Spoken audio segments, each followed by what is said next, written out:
Hello, everyone. Hello. Getting ready for Halloween. So I'm wearing a costume tonight.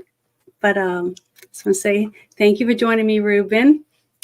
As I very always, yes. appreciate it. I think Bruce will be here in a little bit. He said he was on his way home from work. The last time I talked to him. So he'll be here in just a few. So let me see if anybody's in here in the chat. Oh, okay. Hello, Six Nations, 31 Kings. Yeah, I'm really sorry, but I started thinking about whether or not I really wanted to talk about something so heavy as what's going on. The Holy Wars, basically, us, getting involved in all this tragedy around the world and all the arguing and fighting and hate going on right now in our country, on our college, universities, and in our cities amongst our young people and old people. So I just thought, well, let's just talk about ghosts and goblins and talk about Halloween and a little bit of fun stuff, things that are creepy, scary, or whatever, instead of focusing on what everybody else seems to be focusing on. But it's hard not to want to think about it because I just feel for all those people. Hi, Jackie. I just wanted to make sure that, to start the weekend off and be happy about Halloween coming up on Tuesday. So that's what. I agree. Halloween So, is again, it's a human tradition because it is part of the cycle of the harvest, and we have had this as long as we have had the calendar and we've had mhm. agriculture. So it does have some significance to the traditional human experience. And then the way that we have done it in America traditionally has been be whatever you want to be. Yeah, but Yeah, everyone wants to take Halloween to being every day, but let's celebrate it as it is. It again, the idea of ghouls, goblins, ghosts, spirits, the unknown is fun. yeah, I've always loved that aspect of it because again, is there credence to it or not? Is it true? Is it not? I don't know, but there is people believe things, people see things, people that report things, and you hear the stories. I go back to the old stories. Edgar Allan Poe, how he would be, how a simple poem can turn something spectacular. And you have the music, music I listen to. I love. I'm a classical trained musician, so I love classical music. And there's a lot of spooky music that you've heard in movies before, but are actually originating in other music that was written mhm. for certain things. So it's good. So yeah, let's talk about some good happy stuff. Well, I was going to ask you, have you ever had anything creepy or unexpected, that you think might be spirits or maybe alienish or anything like that happen to Well, you that you well, remember? Well, creepy, no, but actual visitations, yes. That's different.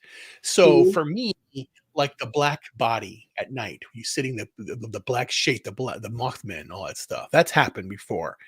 And in our house down in Texas, they my brother saw something. So both brothers saw some things. I have seen things, and then we of course going to our grandfather's house, and now again it's funny that I look it up now, and it's a house still, but it's now an insurance agency. It has a guy has a house that's getting converted to an Mhm. insurance, which is funny. But the thing is that house, it had my uncle died in that house, and again it has people have passed away in there. So like my grandfather and all that stuff. So it's had like 3 deaths in it. But before that, we would always see there would be like we found a mysterious crawl space in the house, very creepy. We would see shadows in all over. So, but again, they're just fascinating to me. They're not malevolent to me. Nothing has everything gone wrong. It's been gone, just signs, this and that. And then the good side, when you have uh the opposite of the black body, you have the white body, the white light, or love, the embodiment of love, like I basically had an experience back in January and February, where you're just sitting here and you feel something so warm and nice, and it sets you straight. And it brought me to clarity about let go, let go, and I let go, and I'm letting go now. So it's I'm the incredible tricky man. Me is what it is. So Well, that's a good story. That's a reason to get motivated. I mean, anything that motivates you to do something good for yourself isn't all bad. You know what I mean? Even No. if it seems scary at the beginning. But yeah, I've had a couple of weird kind of things happen to me. The most recent scary, ghostly, wouldn't say scary, but ghostly thing that happened to me was one of my sisters, Kathy, and I and her husband were traveling to Arkansas because we had been told by our mother that my grandmother was on death's door. So we all got in the car and we were driving through rural Arkansas. I mean, really backwoodsy, 2-lane roads that are real curvy, and a cow might be standing in the lane, a deer and all that stuff.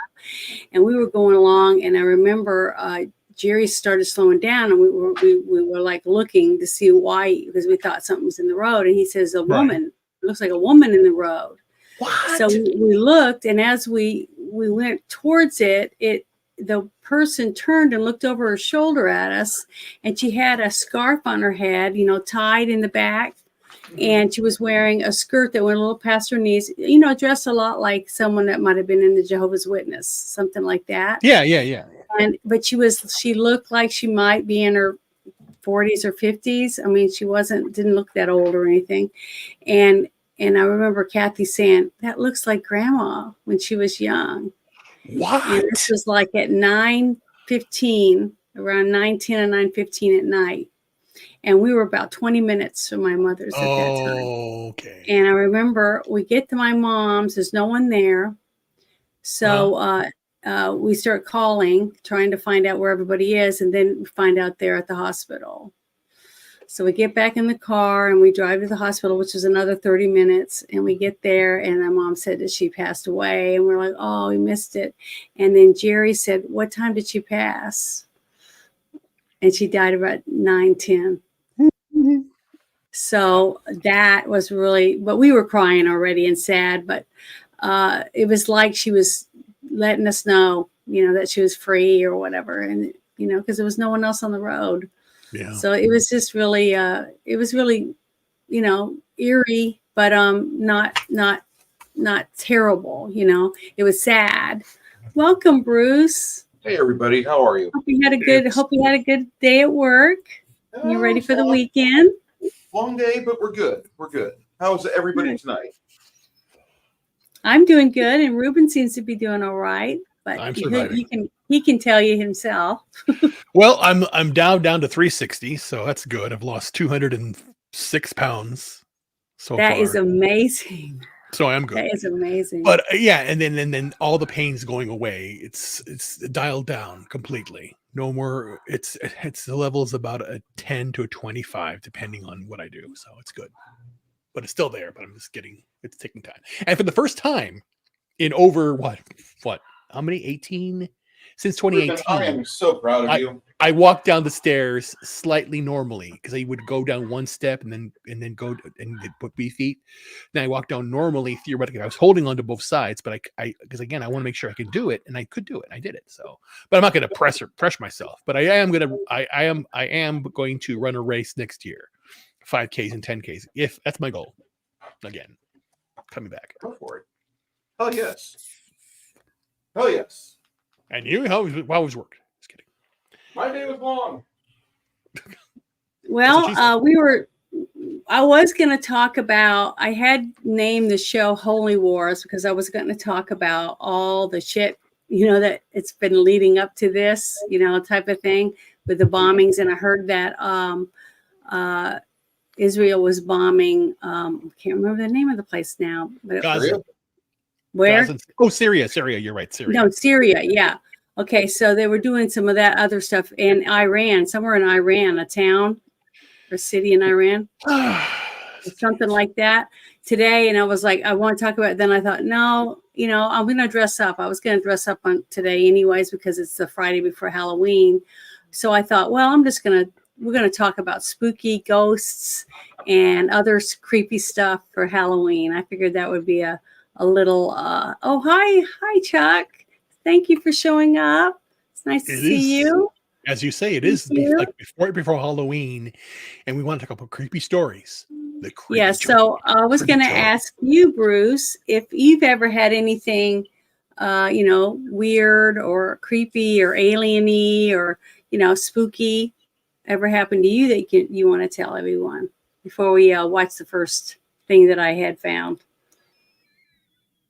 Or anything that you found that you might want to share.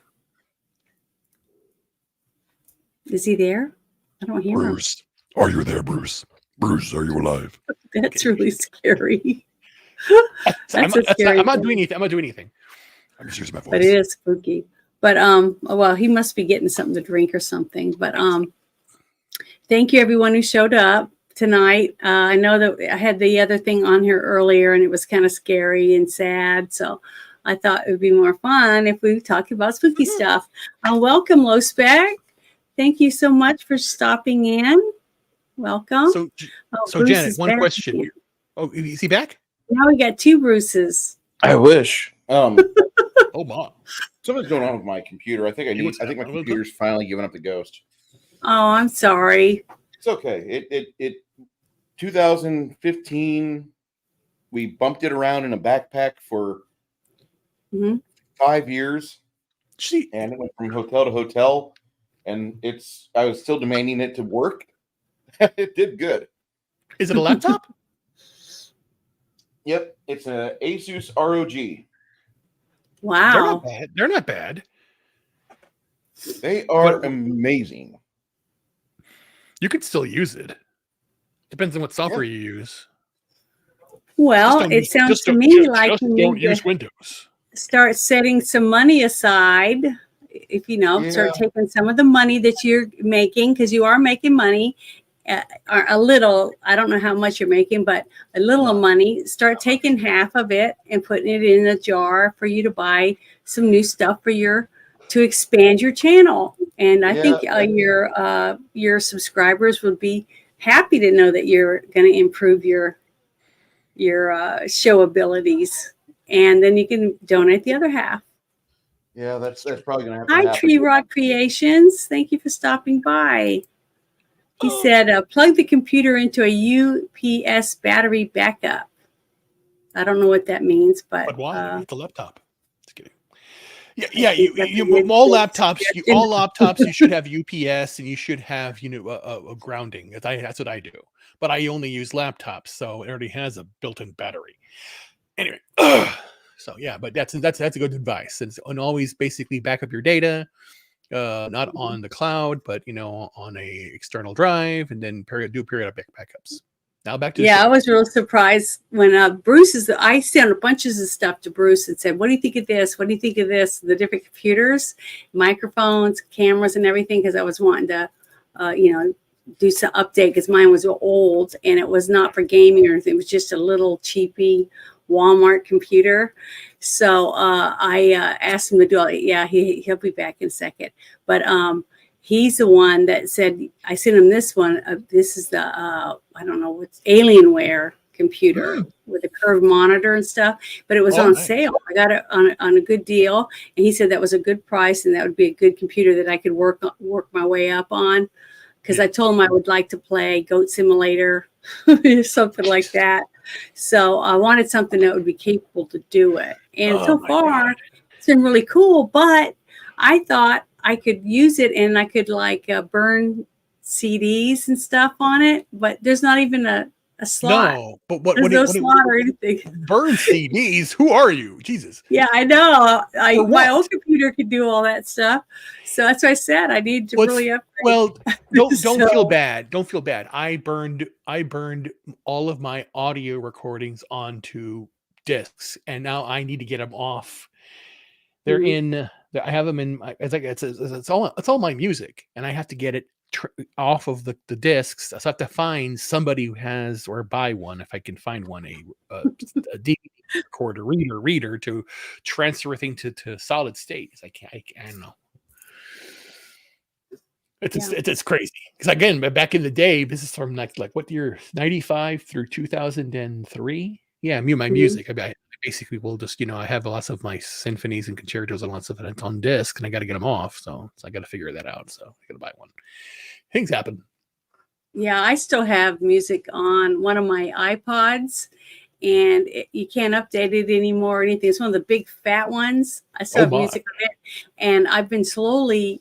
Have Apple Music now, and I have Amazon, so I've been slowly downloading songs to try to get all the old songs that were on that, and it's just so expensive. So I've been doing like one song a week, or whatever I can afford, because after, months of doing it with thousands, it's like, I think I had like almost 2,000 songs on there. Oh, and okay. You know what I mean? But did you, I did you can't plug it save? in. It won't let me put anything on my computer anymore. You see what I mean? It's that old. What are you at? My God. Okay. Oh, it's probably that old. Yeah. Well, my iPod is the big fat square one, and when I plug it in, it says no longer capable or whatever type stuff. So it's like I'm screwed. So well, I bet you I can get that off easy, because again, I don't use Windows or Mac right now. I use Linux. So yeah. So I've just been looking at it and taking the songs off one at a time. Now I can plug it in and charge it with just a regular charger, but I can't plug it into my computer. So because it says if I try to rehook it up to the thing, it might delete all of it. Oh. So I just haven't done it. I haven't done it since it said that warning, and I'm in slowly just. Oh, hi Warren! Thank you for showing up. Thank you. Yeah, we're waiting for Bruce. He's having technical difficulties, but we're going to talk about haunted ghost stories and videos showing spooks and goblins and who knows what else. And we're also talking about different things that have happened to us. I talked about seeing what we thought, my sister and I, thinking it was our grandmother walking on the side of the road wearing clothes that looked like it might be from the 1950s or 60s. And we saw her at 9 around between, I don't know what time for sure, but it was between 9 and 9:10, 9:15 at night. And when we got to the hospital finally, my mom said that she had passed and that she died at 9:15 or something, 9:10 or something like that. So it was really kind of happy. Yeah, it was kind of happy though, because it was almost like she was trying to visit us, and we were driving down the road, so there was no way of being able to stop, because we were like, there were other small houses and stuff around, so it wasn't like in the middle of no place. So at least we had that. But welcome back, Bruce. Sorry about that. My PC is giving me a little bit of grief. Hey, I'm not going to say anything. You and Ruben ran my whole show, had no internet at all, so I am not going to say a damn thing. I'm thankful that you're here. Thankful that both of you are here. So, I know what it's like, believe me. And I was so upset and mad. Man, I was just drinking and pissed. So, don't be drinking. Could do shit. What do you do? There's nothing you can do. You just have to just say, fuck it. Excuse my language, but you know what I mean. It just gets very frustrating. But I'm going to open this video up and share it. It's really cool, I think. I watched some of it, but it's I'm going to stop it periodically, I guess. That's what you do, right? So that you don't get in trouble. That really doesn't help out much, but if you want to. Oh, well, I'm not monetized anyway, so I don't care. But I just think it's got some really interesting stuff on it. And some of them aren't even on, YouTube or anything. Some of them are on just other different websites, I guess. I mean, I don't know. I just found creepy ones that I thought were interesting. These are like hauntings, different hauntings and different things like that. People catching stuff on video. Mm-hmm. So I thought it would be kind of cool to watch it and then talk about it. So hold on, I'm going to open this up. Oh, I got to say present or something, right? Yeah, here we go. Janet's like, excuse me while I whip this out. Oh, my. Well, I really slowly getting better at it. Okay, here we go. Warren, she does have Discord, yes. Oh, I'll put it in the thing in a minute once I start this, but I want to make sure everybody can hear it. But can you see that? Mm-hmm. Okay. So here we go. Number 15, The Woman in the Ceiling. In 2009, an What? actor by the name of Joe Cummings uploaded a video to YouTube that gave at least 10 million people chills. While Cummings is an actor, he has made many claims that everything in this video is true and was not set up in any way. Cummings had been hearing strange noises at night for several weeks, and a lot of his food was coming up missing. Cummings originally put the camera up to catch his girlfriend sleepwalking or simply lying to him about rummaging about his apartment at night. The camera was set up in his kitchen and kept on all night, and what he found the next day was truly nightmare-inducing. In the video uploaded by Cummings, it starts off with the homeless woman dropping down from some type of vent or cubby near the ceiling. That alone would be enough to scare anyone. Her thin legs dropping from the upper right corner of the screen. However, things start to get terrifying in a more realistic way. The woman starts eating food and even pees in the sink. At one point during the night, Cummings gets up to get a drink and the woman darts behind a couch or chair to better hide herself. Once Cummings heads back to bed, she continues her routine before hopping back up into the cubby. Perhaps even more chilling is the few seconds of footage at the end of the video where Cummings wakes up the next morning for breakfast and to take down the camera. Completely unaware of the woman as he lived his daily life, Cummings claimed that as soon as he saw the footage, he left his apartment and called the police, who removed her. She had set herself up a small living area in the cubby, which was actually a small loft intended for storage. While there are many claims out there that the video is faked, it's still very unsettling to think of the possibility of someone living in your home without your knowledge.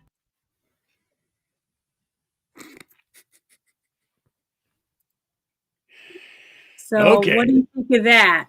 That was one of the creepy things.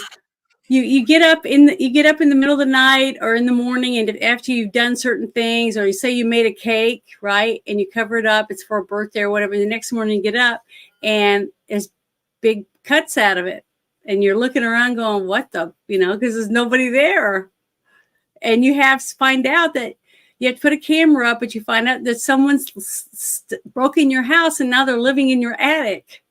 Right. And she's peeing in your sink and shit like that. That's disgusting. So just think about that.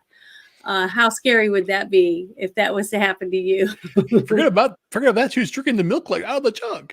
I know, but how it's shocking. I couldn't believe it. I'd never heard of it on the news or anything, but that would be I don't know how violated you'd feel. I mean, it's bad enough when someone breaks in your house and robs you, but they leave.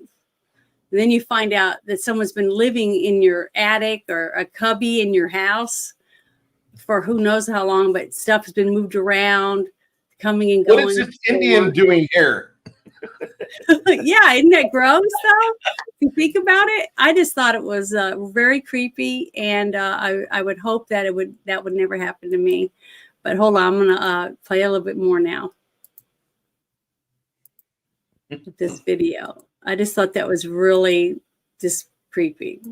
Number 14, Screaming Spirit. In 2003, many guests staying at the Wingate Hotel began calling into the front desk and complained that there were screams coming from a certain room 209 to be exact. Apparently, no one was booked in that room, so a security worker was sent to see if maybe someone had broken in.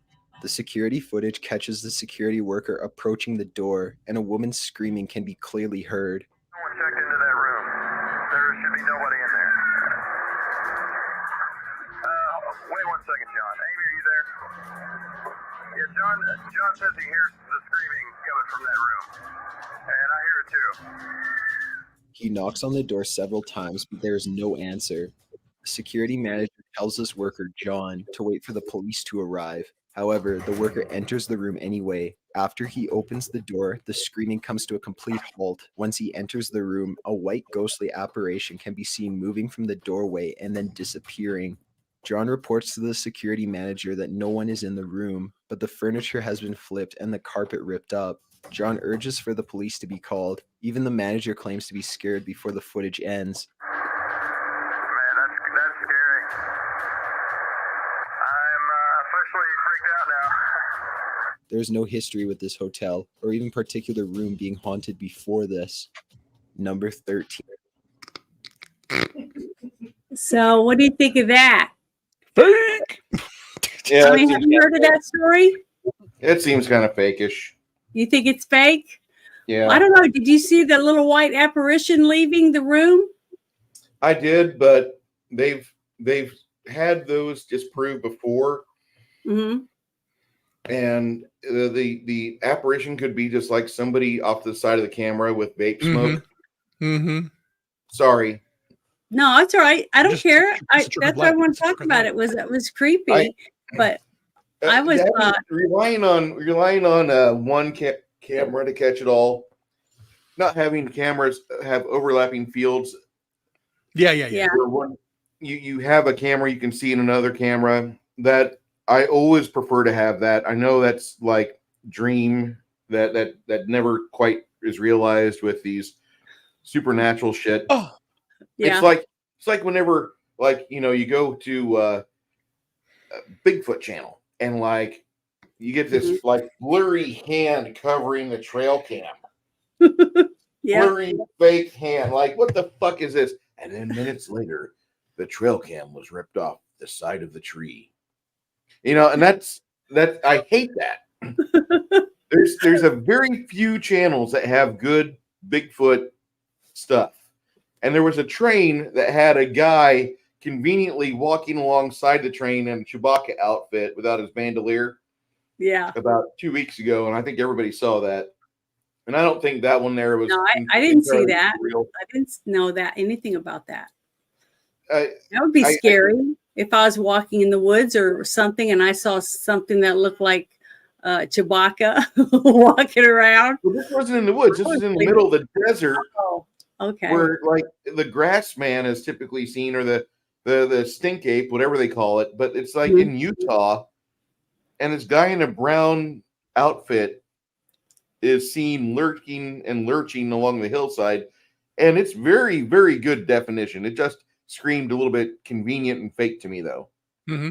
Kind of like whenever I listen to Corey Good and he's talking about, and then I was sent to Mars to take place in a secret space program. What? I'm Yeah. sorry. But then No, again, that- usually at the fine. hotel, people are screaming, having sex. Yes. That's Yeah, true. that was, he said they could hear the screaming in the background. So I don't know, but I just thought that was kind of creepy. But here you go. Here's this. Alien Abduction, a paranormal investigation TV series from the late 90s known as Paranormal Borderlines, featured a story about an alleged alien abduction caught on surveillance camera. The footage was sent in with a letter that provided a brief explanation of the footage. The footage includes 4 black and white blocks of video. In the top right square of footage, there is a worker who exits a gate of some sort. In a flash of light and a camera glitch, he disappears. The tapes continue to run normally, with no sign of the employee for more than 2 hours. Around 1 a.m., the tape exhibits the same behavior as before, and the employee is returned outside the gate lying in the fetal position. He pukes, stands up appearing dazed, confused, and imbalanced before he walks out of the shot. The letter claims that this employee didn't remember anything about this event, or even his alleged alien encounter, but after the incident, the employee did quit his job and move far away, never to be heard from thereafter. The episode of Paranormal Borderline also brought in professionals to examine the tape's authenticity. While the pros do claim that this could be the result of someone taking advantage of common camera malfunctions, those glitches are not faked. Number 12, Violent Spirit. The happenings in this video are pretty self-explanatory. The original video was uploaded in 2013 and it features a man walking down a hallway of an unidentified building. As he is walking, a dark figure appears in front of him in the camera's view. The man falls to the ground and is drugged, seemingly by the spirit, towards the end of the hallway for at least 2 or 3 meters before he is let go and runs in the opposite direction. He seems fairly confused and certainly terrified. Of course, there's a vast group of skeptics that claim this to be fake. However, many have made the argument that the way his feet move as he is drugged would make it impossible for him to be pushing himself. It's a pretty chilling thought to imagine yourself walking down a hall, minding your own business, before being pulled to the ground and drugged forward by an immensely strong force. Consider that fact that you probably cannot see the source of your attack, and it makes for a very traumatic experience. That I thought was pretty interesting. And because That looks I real. watched that 4 or 5 times and I cannot see a shadow on the floor. I can see his shadow, but I can't see any other shadow. Even all the way down the hallway, 4 or 5 times I watched it. That to me looked really creepy. I mean, I would have peed my pants if it had been me walking in the hallway and something like that happened to me. So what did you guys think about it? Bruce. It looks real. I don't have anything else. I mean, that looks real, unless they've actually photographed that on a downward angle and made a set to look like a flat hallway. But in reality, he was just sliding down the hallway, which is. But he was moving back and forth like this, like he was trying to, like he was freaking out and trying to figure out how to get out of the situation. Like he was panicking. Yeah, to I me, think it's real. Yeah, you want to watch it one more time? That part. Yes. And watch and look at the floor. It's really clean. And see, I could not see a single thing that looked like if it was edited that they did a perfect job to edit out the other person's shadow. That's what I was looking for, because I do a lot of this stuff, and I was just really shocked by that. So here, I'm going to go back over here, and I'm going to go back just a little. Okay, now watch. Number 12, Violent Spirit. The happenings in this video are pretty self-explanatory. The original video was uploaded in 2013, and it features a man walking down a hallway of an unidentified building. As he is walking, a dark figure appears in front of him. In the camera's view, the man falls to the ground and is drugged, seemingly by the spirit, towards the end of the hallway for at least 2 or 3 meters before he is let go and runs in the opposite direction. He seems fairly confused and certainly terrified. Of course, there's a vast group of skeptics that claim this to be fake. However, many have made the argument that the way his feet move as he is drugged would make it impossible for him to be pushing himself. It's a pretty chilling thought to imagine yourself walking down a hall, minding your own business, before being pulled to the ground and drugged forward by an immensely strong force. Consider that fact that you probably cannot see the source of your attack, and it makes for a very traumatic experience. Number 11. The Tutorial Ghost. In October 2010, a man was recording a tutorial for his illustration class. He was in his kitchen as to have more counter space available. As he explained the different materials he was using, in the background you can see a cabinet door slowly open without a sound. By this point in the video, you're not even paying attention to the tutorial, as you're completely focused on the cabinet door and what may happen next. The small door slams shut, and the YouTuber Ben Ivy 2 is startled. He turns back to check out the scene, possibly thinking there is some kind of vermin in the cabinets. Once he realizes there's nothing in there, he runs to the camera to inspect what just happened. This is the type of casual ghost activity that probably happens to us in everyday life that we don't even notice. Number 10, Baby Watcher. Okay, before we go back to that, it looked real to me, but I couldn't get past the fact that his arms were so hairy and his hands were white without hair that I was like, he's a missing link. Because I was thinking, they'll be get mad at me for it, but I couldn't help it. I just could not stop looking at his hands. But I thought that looked pretty real to me. What did you guys think about that? Janet's over here talking about looking at the hair, and I'm trying to study everything else. Play it again. Okay, I'm gonna play it one more time. But I think it looks very real to me. I've done many videos over and over again. I wish I could catch something like that on it, but I haven't. But I have done many videos. Janet, before we go further, hold on. You do have some viewers over there on Twitter. We should probably say hello to them. Oh, really?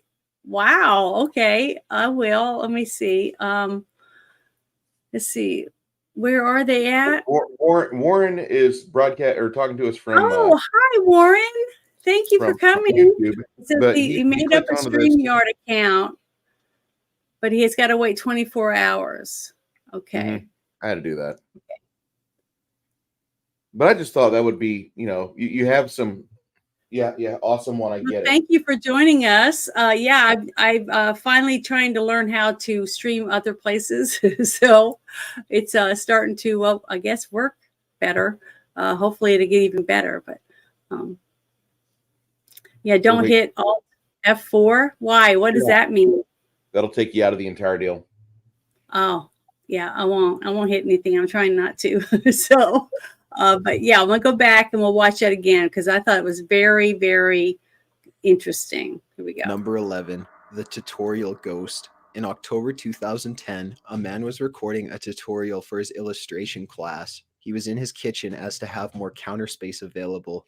As he explained the different materials he was using, in the background you can see a cabinet door slowly open without a sound. By this point in the video, you're not even paying attention to the tutorial as you're completely focused on the cabinet door and what may happen next. The small door slams shut and the YouTuber Ben Ivy 2 is startled. He turns back to check out the scene, possibly thinking there is some kind of vermin in the cabinets. Once he realizes there's nothing in there, he runs to the camera to inspect what just happened. This is the type of casual ghost activity that probably happens to us in everyday life that we don't even notice.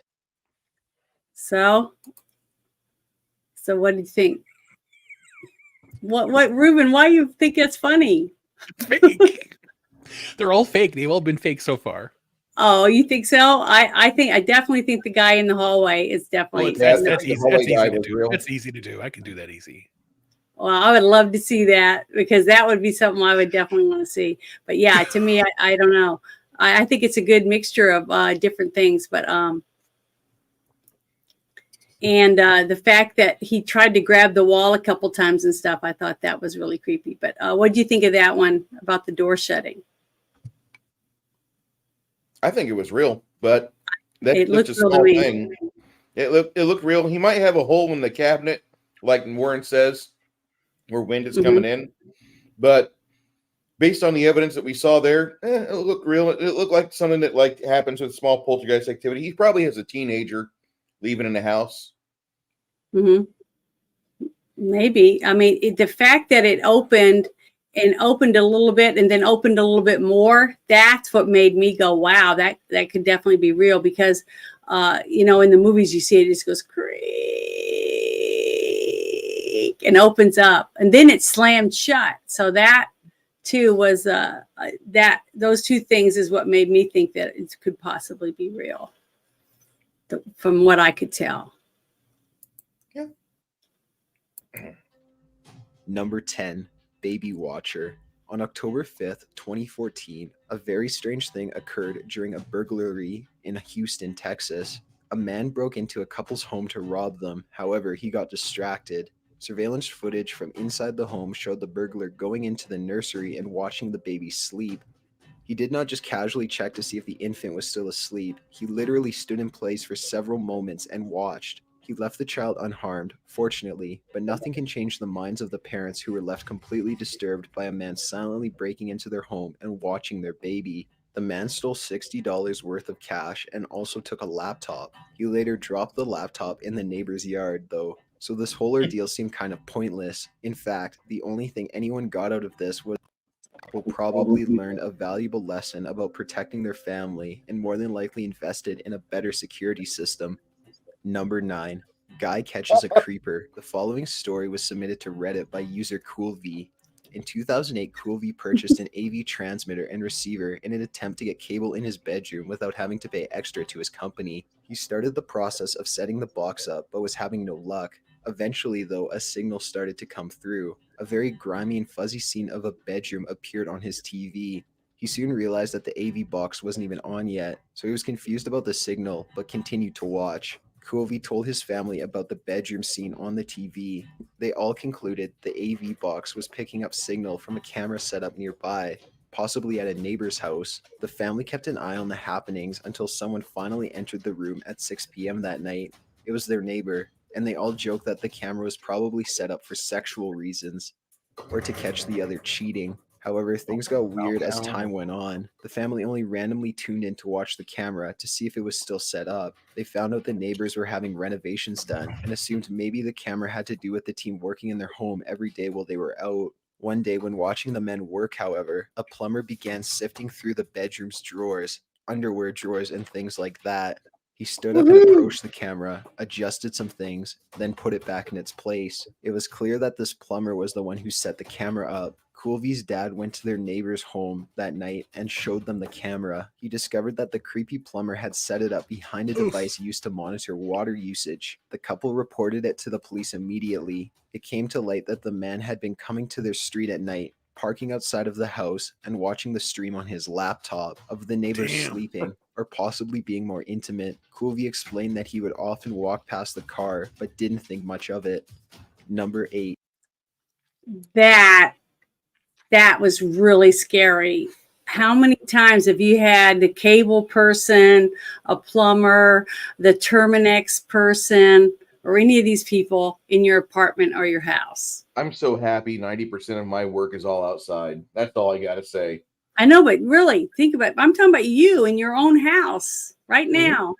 How many people from your landlord, sending people or whatever, come in your house? Now that makes me want to go around with one of those bug searcher things or whatever so you can get at Radio Shack. Start looking, because who knows what kind of stuff someone might put in your house. I mean, that really creeped me out when I watched that. Or what you already put in your house. Well, yeah, I have a few things. Any Alexa, any. Well, I don't have TV that in my now. bedroom though. It's in here, and I'm not gonna strip in here. So I'm not. But the thing is that if you have a TV with Alexa, you have a television, you have anything with Google on it. What else is there? Your router. If you had anything like that, is a mesh network, so it can it sees you. Yeah, but this is seeing me in here. And my router's in the living room, but I don't have anything see like you. that. But the I know, but it can't see me in my bed every night. It can. How? There's no camera in my bed. It's not about the camera. It's about the signature of the mesh network. Like imagine you're like a signal, like if it was like light signals all over. It's a mesh. Like a grid. That's how you get, and you walk through it. It sees you. It detects you. Mm-hmm. But it's not going to take pictures of me and put them on the internet from my bedroom in my bed. I'm not going to say it doesn't do that, but they do listen. They listen to you all the time. Mm-hmm. So that's all things. I understand that part of it. Yeah, that's the scary part. I just thought that was pretty creepy to think about somebody installing a camera. And watching you in the bathroom or watching you. You hear about that. You hear about that with janitors and like not janitors, like the school with the girls and under the thing, this and that in the shower. They did this in college. It's all over. It's all over the place. It's stupid. It's terrible. No, I'd never heard of that before. But yeah, I just was really creeped out by that. This one and the one about the woman that was hiding in the guy's attic. I was it just floored me. I was really shocked. Brutal officer shooting. In January 1998, Andrew Brannon was speeding down the road at about 100 miles per hour when he was pulled over by Officer Kyle Dinkheller. As soon as he was stopped, Brannon rushed towards Dinkheller in an aggressive stance, and Dinkheller was forced. I'm sorry, what? You don't watch the channel for Slapped Ham, do you? I don't know what that is.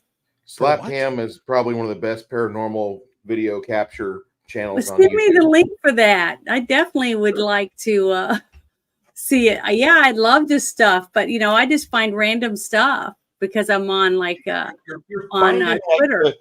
You're finding like the Miller Lite level of stuff. Well, pull something up and show me then. Because I get most of my stuff off of Twitter or from my YouTube channel. That's it. But yeah, this one I haven't seen this one yet, so I'm gonna do it until you find something and I'll share it.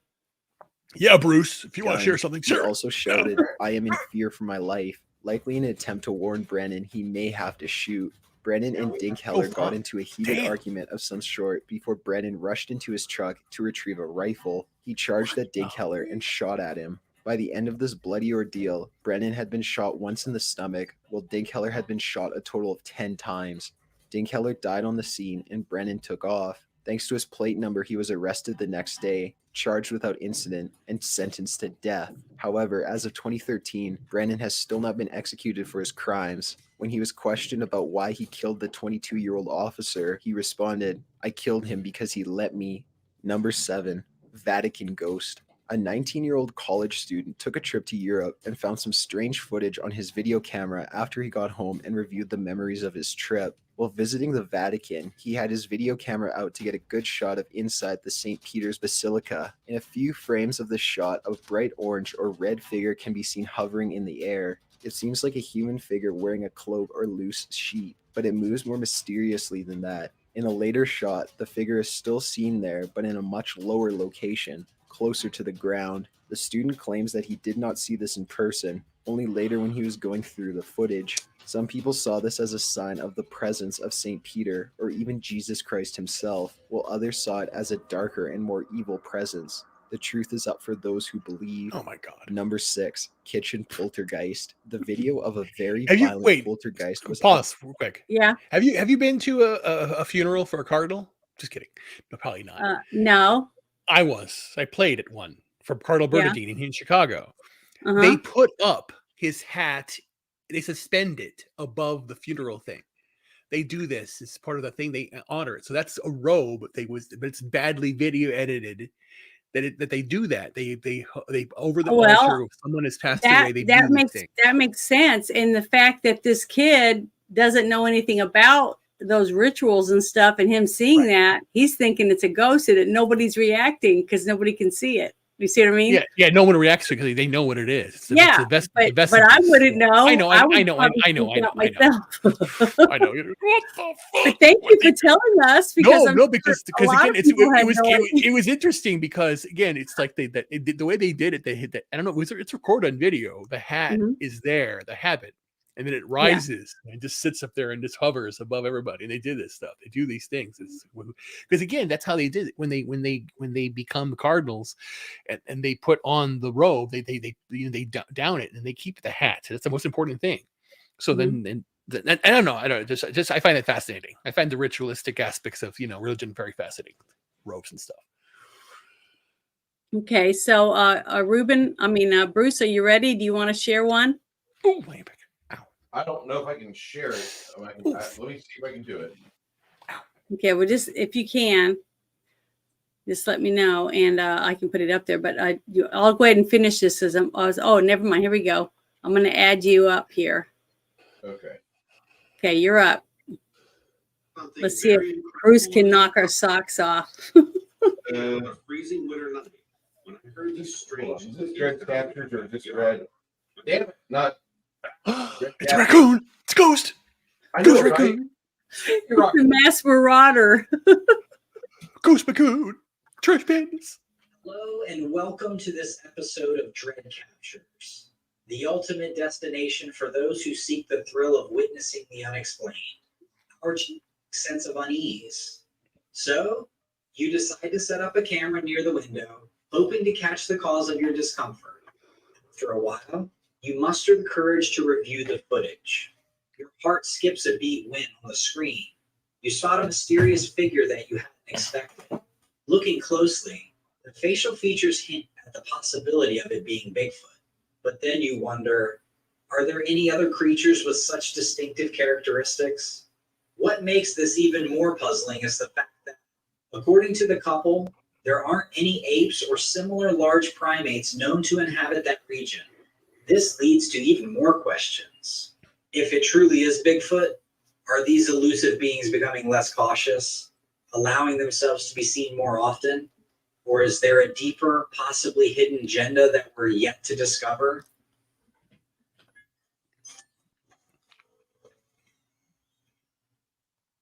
This unsettling video, which has been buried through the years, was posted on the YouTube channel, Anything Whatever. As a couple plus one.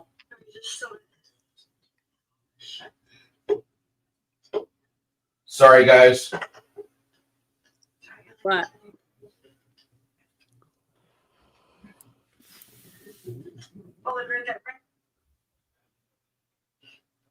Where? Navigating through the nearly impenetrable darkness. Well, that really is dark. Lights briefly reveal an entity standing precisely between two trees, just as Anything Whatever had described. This being appears robust and is covered in thick fur. What's more unsettling is its gaze. I'm sorry. I'm going to stop sharing the video here because this is the problem I have with Lobsquatch. Mm-hmm. We have all these paranormal videos, but they're always blurry. It's like Bigfoot only exists at 260p. That's it. He doesn't have high def ability. He's always blurry. Well, the And- thing is, has there ever been one caught on a one of those hunter's camera things? Kind of. Because those take pretty good pictures. I mean, in videos that I've seen from some of the wildlife nature guys. But see, that's the thing. I've never seen any of the people that I follow, like 4 different channels. I can't remember their names. I'd have to go look on my YouTube channel. They have like all the birds, and they show the different nests and stuff for the different kinds of birds. And then I have another one that does all the snakes, and he has lizards and all kinds of stuff like that. And I've never seen any of them ever post any video of any creature that they saw in the woods that wasn't something they knew what it was. You know what I mean? Okay. So here's this. Mhm. Ready? Yeah. Okay, I'm gonna put it up there. Oh yeah, the new one. Saw this creature that they could only describe as Bigfoot. 6'7". Yeah, that's pretty clear.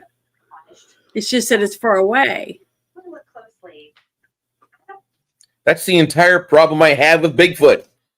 Like, it's always far away. Or it Well, always the thing that, is, you got to remember, if it's really a wild animal, then it can smell. It can smell you, and it would hide if it knew that you were, close enough where it could smell you. See, That's I don't know why if it's a wild certain animal or not. animals are very hard not to find. But I do know he's a hide and seek champion of all time. Hmm. Forget where's Waldo? Where's Bigfoot? There was Exactly. some fish that was found years ago, a few years back, maybe 15 years ago, I guess, and it had only ever been seen in fossils, and they thought it was extinct. I cannot remember the name of it, but some fishermen caught one, and then when they it was weird looking. I can't remember what was name of it. It's the koala canth. Yeah. Okay. So what I'm saying is, and the same thing with the giant squid. No one's ever seen a living giant squid, but they've found the corpses of giant squid. Yeah. They have. So I'm just saying, I believe there's just things out there that we just haven't seen yet, or haven't been able to see it because there's too many places where nobody's at. You know what I mean? But Well, I'm still kind of happy that we have the wilderness, which should remain the wilderness. me too. We do have, like, there's parts of Louisiana that I get fearful at. Because of the gators or the hillbillies. When I was working for XTO about 5 years ago, Mhm. it was February of 19. And I'll pull up the maps real quick. And I'll show you where we were at. Okay. I had to pull some stuff off my C drive. Apparently, I had 55 kilobytes left. Mhm. That's why every time I open up my C drive, it was just like, oh, let's shut down. No. C drive. Jesus. Yeah. Okay. Back in the Middle Ages. Just kidding. Never mind. No doubt, right? Oh God, I hate that crap. So I'll give you Bill Gates, you suck. locations. Remember. Yeah, Bill Gates is buying a bunch of land or something to grow something on. I can't remember what it was. They were talking about it yesterday. GMO food. GMO food for your eat the bugs. I'm not doing that. Yeah, so you can put whatever he wants in it, So and you'll be happy to eat it. I want to say we were around Loggy Bayou. Over here is Here we go. Elm Grove, and you got Shreveport right here. There we go. That's what I want to see. And we were down, and we fracked a couple of places around here.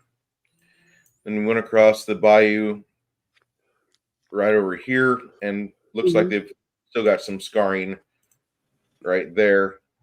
Yeah. Mm. A little bit.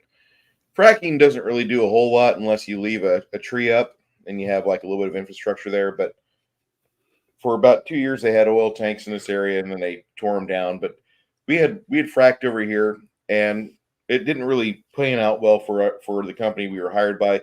We made money Yeah. real close to Red River here, but we were fracking in this area. And then after we got done with Loggy, the entire time we're at Loggy Bayou, like you can hear shit at about 4 o'clock to about 8 o'clock at night. You could hear like what sound like samurai talking. It would sounds like the Sierra sounds. If you know what I'm talking about, the Bigfoot stuff in Sierra Mountains. We heard that there. I don't know what you're talking about.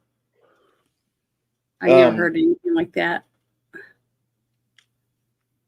I'll have to pull that up. But anyway, we went down not too far from there afterwards. Here. Outside of Leesville. What's the hard for? Yeah, but how much What? land is around there? How much land is there around there? I mean, because it looks like there's an awful lot of roads and stuff. There's roads. There's a lot of ugly road though. Yeah. And like dirt roads, you mean? dirt oil roads, as I call them. Yeah. Oil roads are not going to be maintained too well. They're just maintained enough to where the trucks can go up and down and make money for the landowner and the oil company. Anyway, we're over here. And this is where the worst incident I ever had in my life happened, involving supernatural or Bigfoot or whatever you want to call it. We're over here fracking on this pad right here. And we're over there, and we had a area right here where we had staged some of our equipment.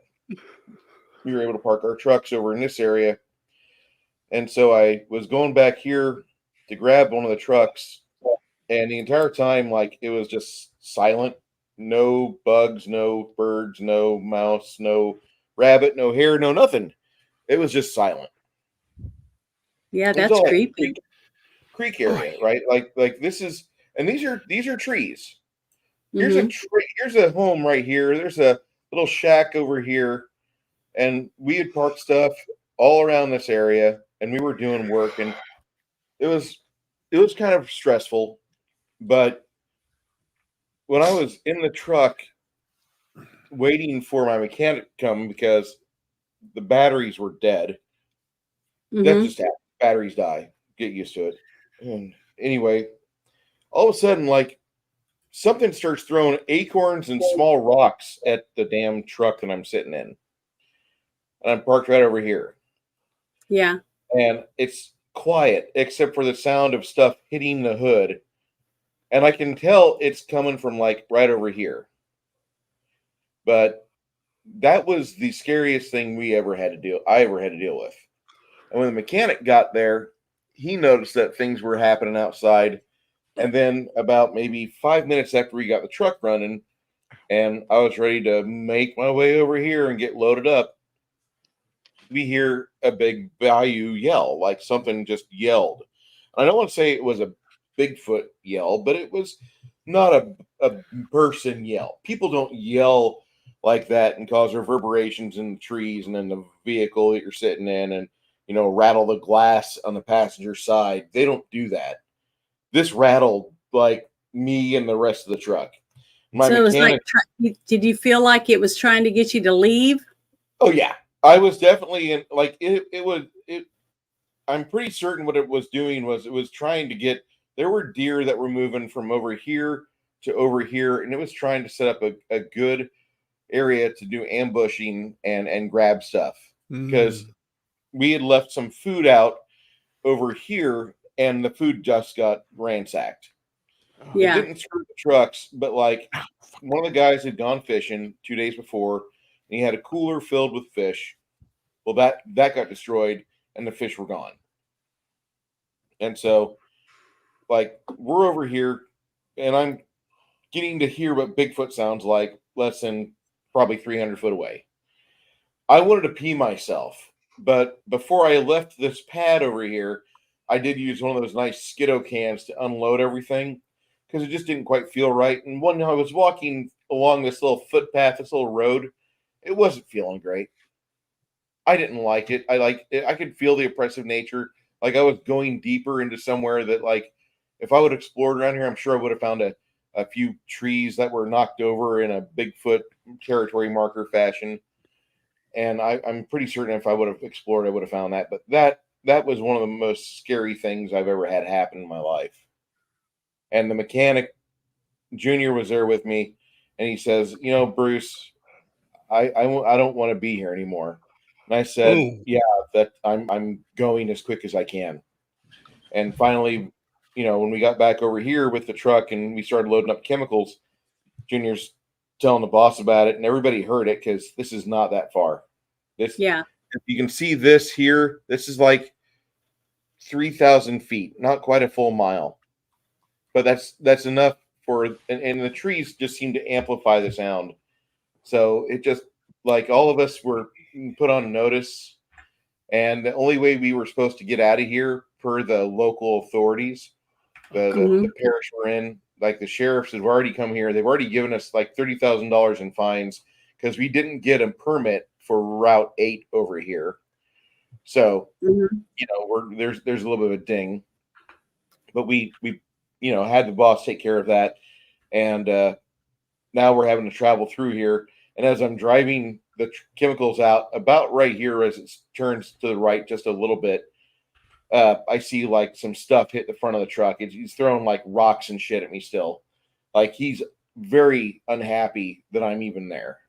Yeah. And then my boss told me, and the other guys, when we got back to Shreveport later that night, he's like, "Were you guys getting hit by Bigfoot?" I'm like, "Did you have shit hitting your truck?" He's like, "Yeah, I've never seen that before." I'm like, "Neither have I, and I don't ever want to see it again."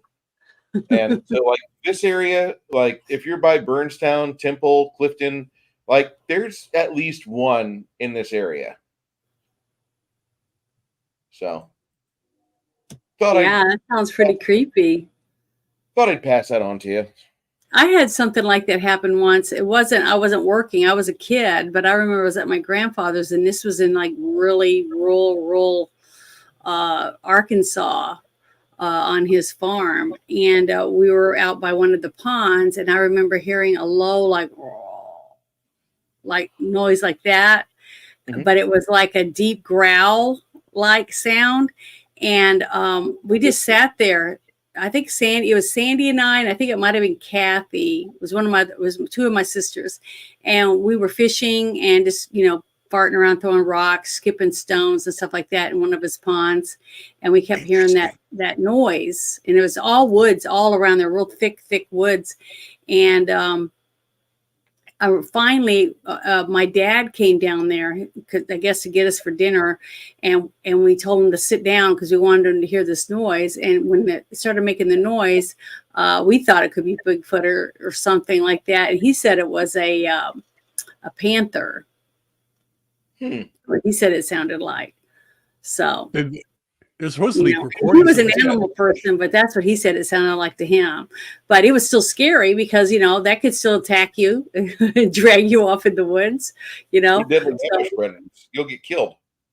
So I don't know, but it was scary. I just remember that because at that time, my grandpa still didn't have plumbing in the back of the house yet. He had an outhouse, and he had a tub on the back porch area that was screened in. He had it half covered because he built his own house, and he had it covered with that black tar paper that you put underneath your shingles. He had that wrapped around the screens and stuff, and Grandma would warm the water up, and we would take it and put it in the bathtub when we were going to take a bath. So it was just really weird. But years later, I remember they had running water and a bathroom, a regular bathroom. But this, I just remember because he lived way out in the middle of nowhere, and they were very, very poor. But we always had so much fun there. But I remember that, and it was scary out there when you heard those kind of noises, especially when you wanted to go out to the bathroom at night. We were afraid, so Mom would just put a coffee can, one of those big coffee cans on the little back patio, and we'd go back there. That's where we'd go to the bathroom in the middle of the night because we were too afraid. And Mom was worried that we could get taken by a bear or something going to the bathroom ourselves. So that was creepy. But yeah, Bruce, that was that one video though, it was far away, but it was clear. It wasn't like all grainy footage. You could definitely tell something was running through there, and it didn't look human. So what else would it be? It didn't look like a bear to me. Yeah. It's just that you got to have good equipment to be able to zoom in, digitize it or something. So have they taken that footage and tried to have someone look at it? I haven't heard anything, but that just happened like 10 days ago. We'll find out in about a week. Well, I thought it was pretty cool. Pretty good stuff. I But- wish we had accurate, like, good video of stuff. The best video, I'll it's not spooky, but the best video I've ever seen is Mhm. probably the Turkish UFO video. Huh? I haven't seen that. You have to get that. But Chuckles is saying that a panther cries sound like a woman screaming. To me, it did not sound like a woman. And my dad said that's what it was, but it didn't sound like a woman. It sounded like a humongous, ginormous bullfrog as big as a truck. That's what it sounded like. It had that same raw. I can't do it, but that's what it sounded like to me. But maybe I just had bad hearing or whatever. But as a kid, that's what it sounded like. It didn't sound like a woman screaming, because I've heard my mother scream, believe me. So it wasn't her. It wasn't a woman screaming sound to me. But my dad knew animals because he did jungle survival. He was a jungle survival instructor. So I think he would know what a panther sounded like. But I believed him. He's my daddy. But okay, while you're looking for that, I'm going to go back and. I got it. It's just, Oh, you got it? yeah. This is one of my, like, whenever I'm thinking that this is Okay. I'll keep the sound on. I'll full screen this.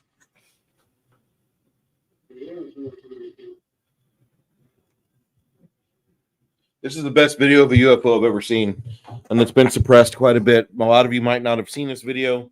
I've But never this- seen it. This Where from is this? Turkey. Where is this at? In Turkey?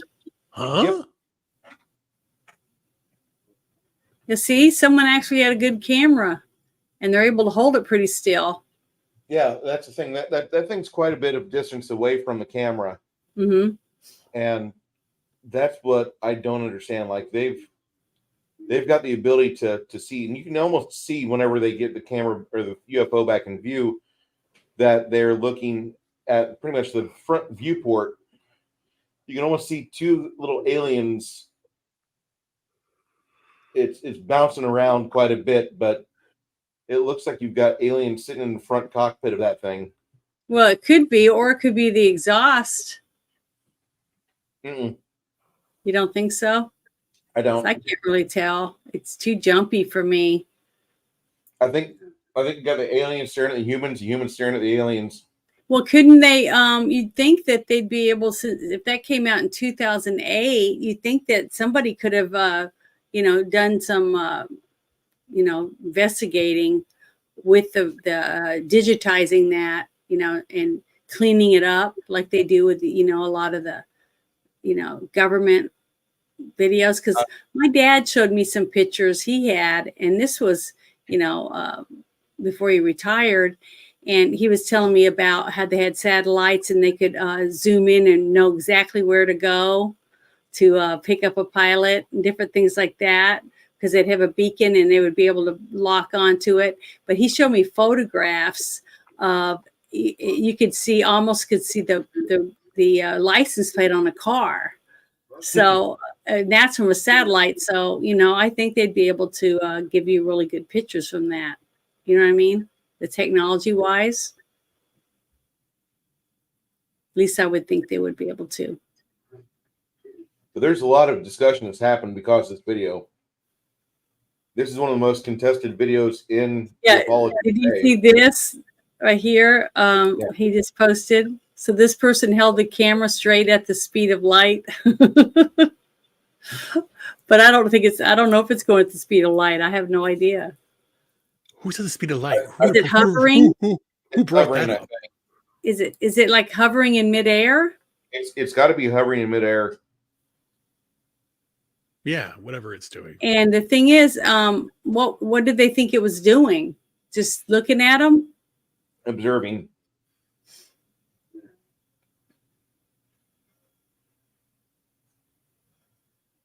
Do you think that's a possibly a man-made ship?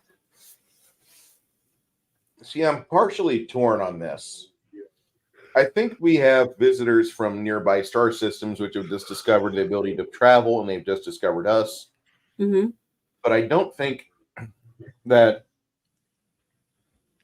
I don't think it's out of the realm of possibility where we might be seeing our future selves in some of these UFOs. Because a lot of the stories I keep hearing are that a lot of these UFO, especially the abduction, the cattle abduction or the human mutilation stuff, their race is at a point of need. And so they're taking things that no longer evolution has provided them. And so they're trying to put the nutrients back in, which is why you have so many dead cows every year. I think that's what that is. So what A you're lot of saying, that- Bruce, we should eat red meat. We should steal the red meat from the aliens. Well, I love red meat.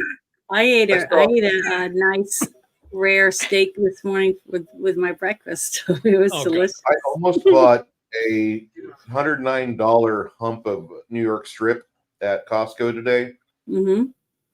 because I'm after work I went over to Costco to see what it was like, and I was very impressed.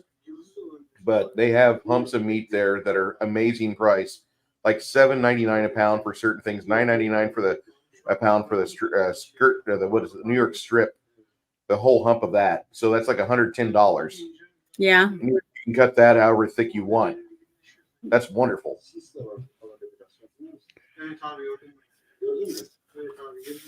This UFO video that we're watching, this happened over the course of 2 nights, one night after another.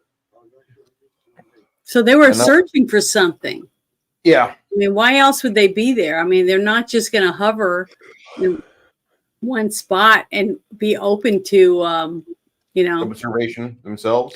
I mean, But then again, if be you open to if, something that could happen from our government. You know what I but mean? then again, if it's real, let's say that it's real. Yeah. This goes to the credence of the aspect that a lot of the sightings that have happened in the Middle East. This is the Middle East. And again, that goes to the whole conspiracy aspect. Is there anything important that region historically has anything with your UFO significance? Why are we fighting over this one piece of land? What's the whole point? That's the whole idea. And then if this is the Turkey area, or you hear about the Mesopotamia, the cradle of civilization. The cradle of civilization wasn't Africa; it was the Mesopotamian area. That's where we came from. So that's important. Well, you remember What's the this? movie? What's this Remember supposed the to be? movie Is that Stargate? it? Yeah. It's another one. Okay. Remember the whole concept of why the pyramids were built? Yeah.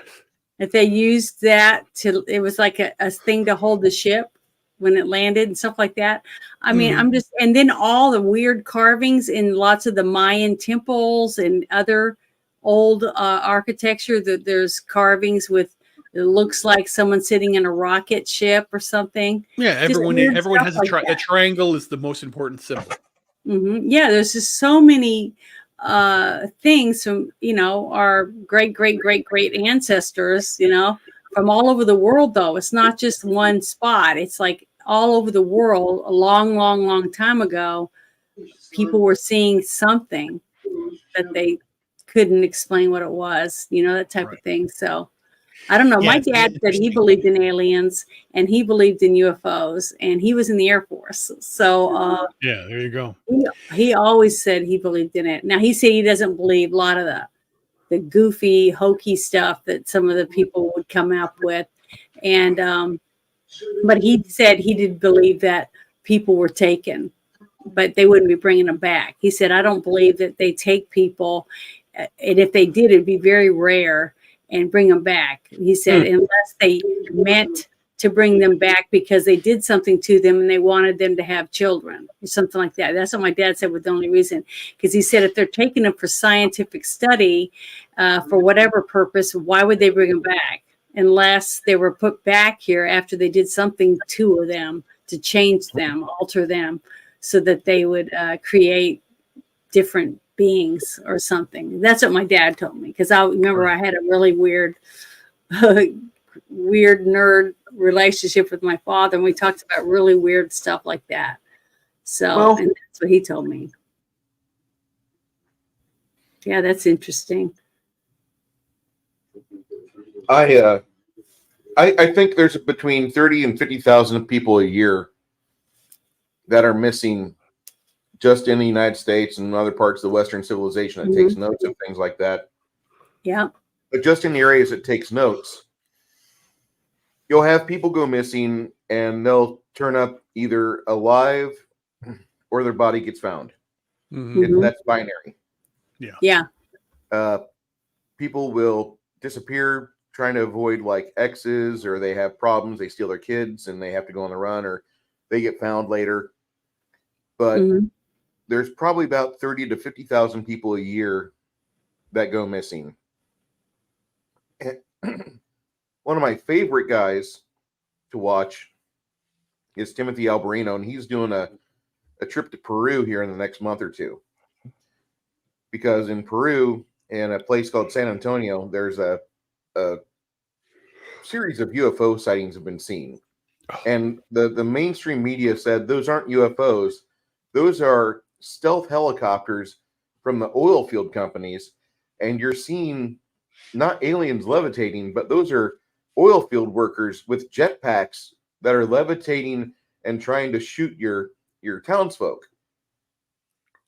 This is what the mainstream media is telling people about this Peru UFO sighting. And their media. Not just their media. That's also Al Jazeera, CBS, ABC, the garbage media that we know today. Yeah. And Alberino has brought a lot of videos to light, even though they aren't the best quality, they look very authentic. Right. They're blurry as shit, or they've got an alien that's 300 feet away, so you get about 9 pixels of alien on top of like a structure, but it's definitely not human as you watch it move. Mhm. Government. Have So you watched Alberino- any of those shows from the ranch, Skywalker Ranch? I've watched some of it. I can't really tolerate it too much because they almost find Bigfoot each and every time.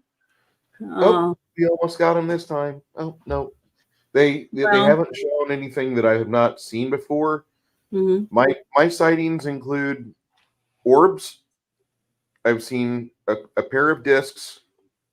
Mhm. I've seen one triangular shaped UFO.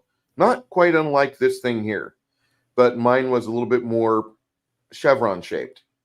Mhm. But that doesn't mean I'm a qualified ufologist or anything. It just means like I've seen 3 things. That's it. And that's where myself and I split from the large group of people on YouTube that are trying to farm clicks. Like, believe me, I'm Corey Good, or believe me, I'm Wilcock, or whatever his name is, the guy that's on Gaia TV. That's absolutely a fraud and a crook. There's a difference between somebody that sees something for like a total of 7 minutes in his life and is like, that's pretty interesting, that's cool. And then these guys, which they milk the same encounter, the same bullshit lie. I mean, Corey Good is suing people, taking people to court because they're using secret space program in their testimony. Mhm. And he's trying to trademark that because he's like, no, that's my fiction. Like, what? He's like, this is my story, not yours. Yeah. And he's literally trying to take people to court for this. And he's also telling people that, like, no, there's a jump room that I went and teleported to Mars, and I was a secret space program for the USMC. What? Yeah. So there is a level of difference there. I'm just a regular plumber. I have a shitty job, and I've seen stuff and I've experienced things. That Yeah. doesn't mean anything special. That means nothing. That and 35 cents will get me a cup of coffee at a Casey's convenience store, you Midwestern people.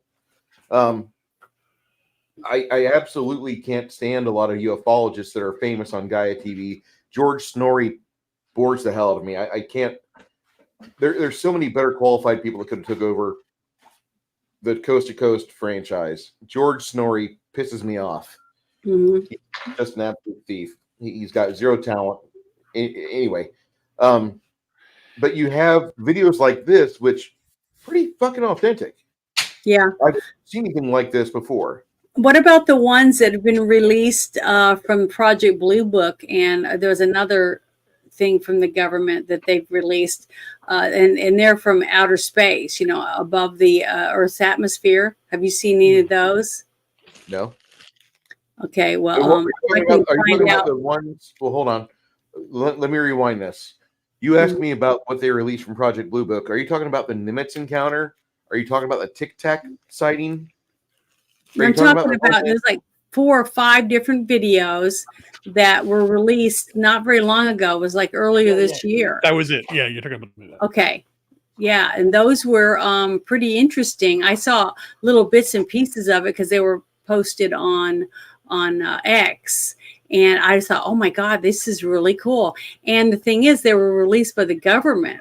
See, Right. that's what because of that. What was that? They said it was after so many years they have to release certain things or Check something. this shit out. Well, This is crazy. This Okay. is a Homeland Security camera feed, Hmm. and the camera's having a hard time keeping up with whatever this is. That's not a man-made drone. Okay, now I remember them talking about this because they said it looked like an octopus or a squid or something. huh? Yeah, no, I mean, seeing the shape of the ship was shaped Oh. different than what most ships would look like because it was shaped more like a squid than it was an orb or a flat disc. Because they took a couple pictures from it, and it does look like it's got some stuff sticking out from it and stuff. It's different looking, but Yeah, not like a plane. This is not a plane. I'll say that much. Yeah, you could tell by the pictures, but it didn't look like a normal UFO either, what you'd think it would look like. But this You see the reminds me signature of coming off of it? That looks Yeah. like heat, doesn't it? it does.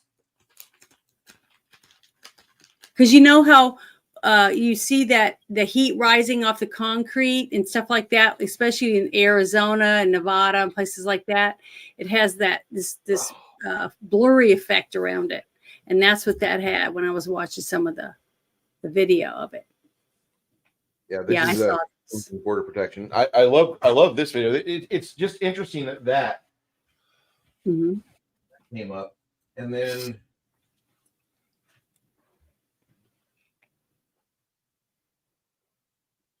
And then also another one I saw was one that had come up out of the water. Did you see that one? It was pretty famous because there was a lot of people watching them.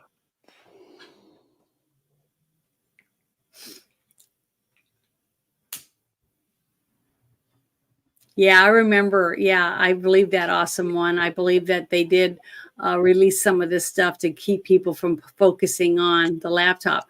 And that's really sad, isn't it?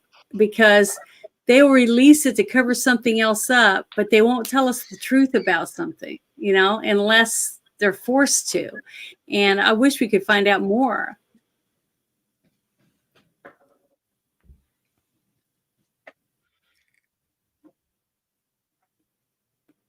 Wow, look how pretty with the colors in the background.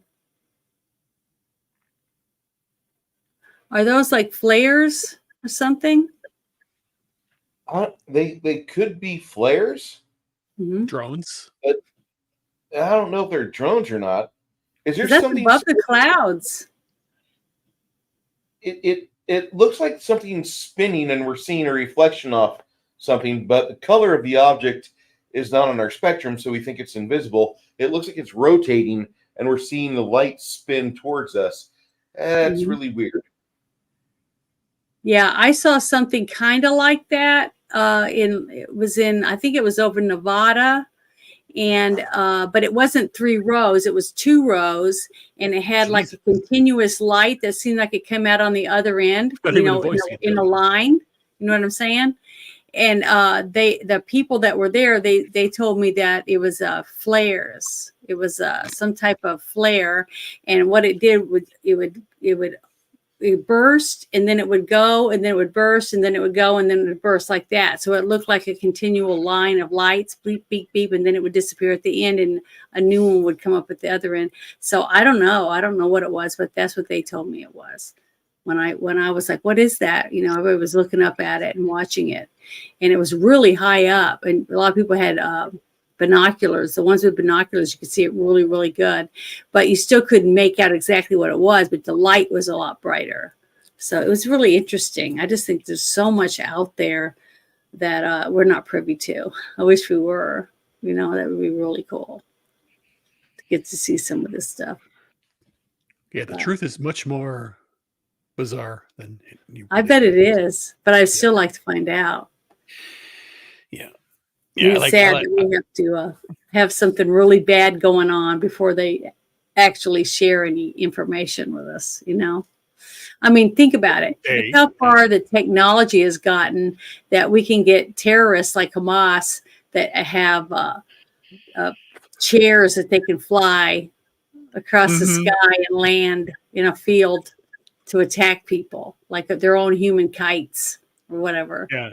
We can do this. That's pretty far advanced, I think, for to have, you know, that type of technology where they can make their own movies, you know, propaganda movies, and put them on the internet and be able to do that kind of stuff. It's pretty scary. I figured it out. I know what to do now.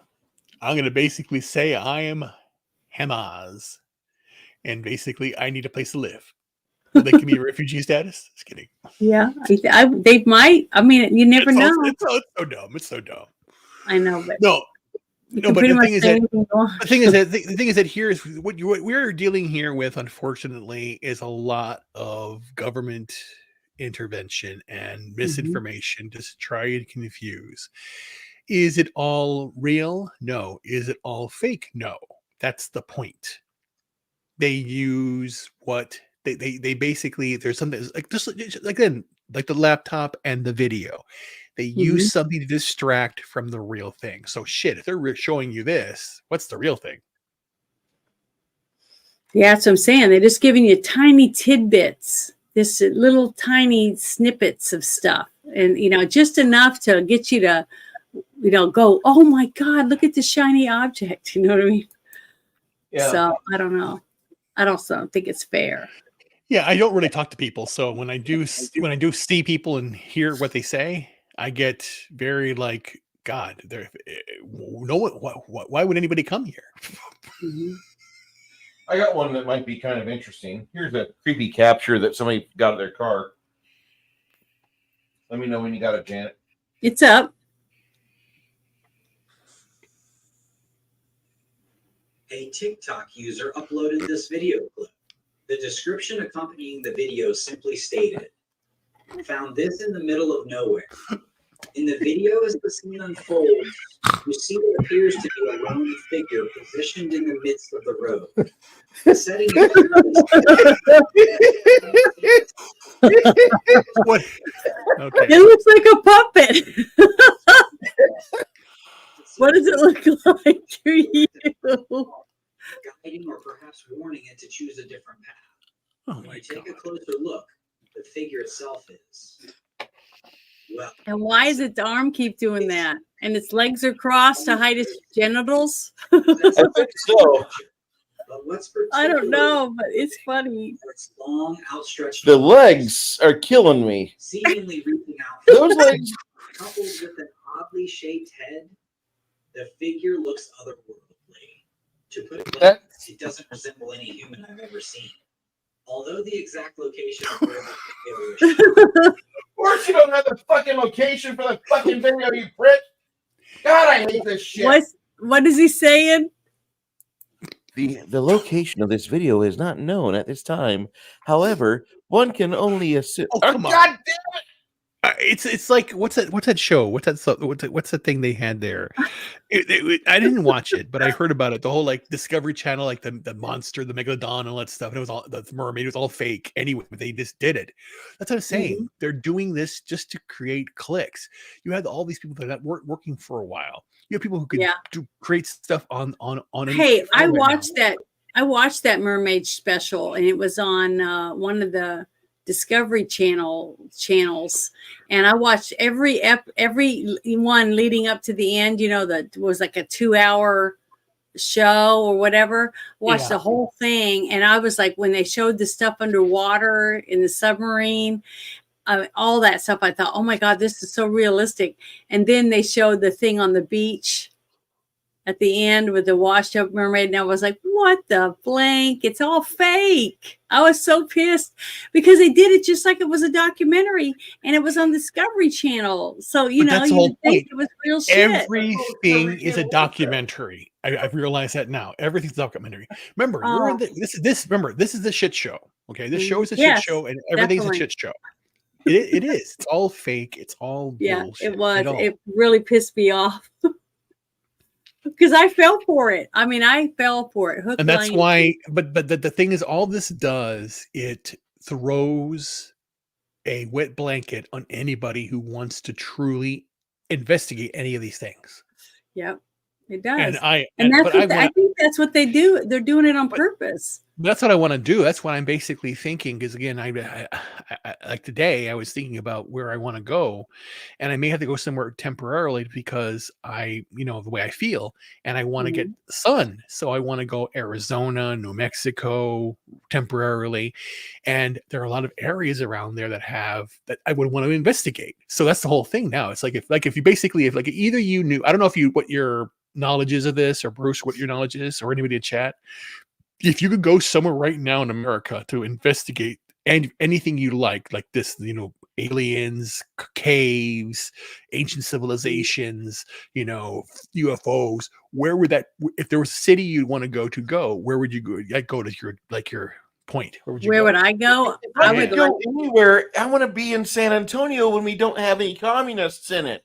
I want those people to go over to the third sandbar off of Corpus Christi on the day their period hits, and I want them to see if Jaws is really hungry.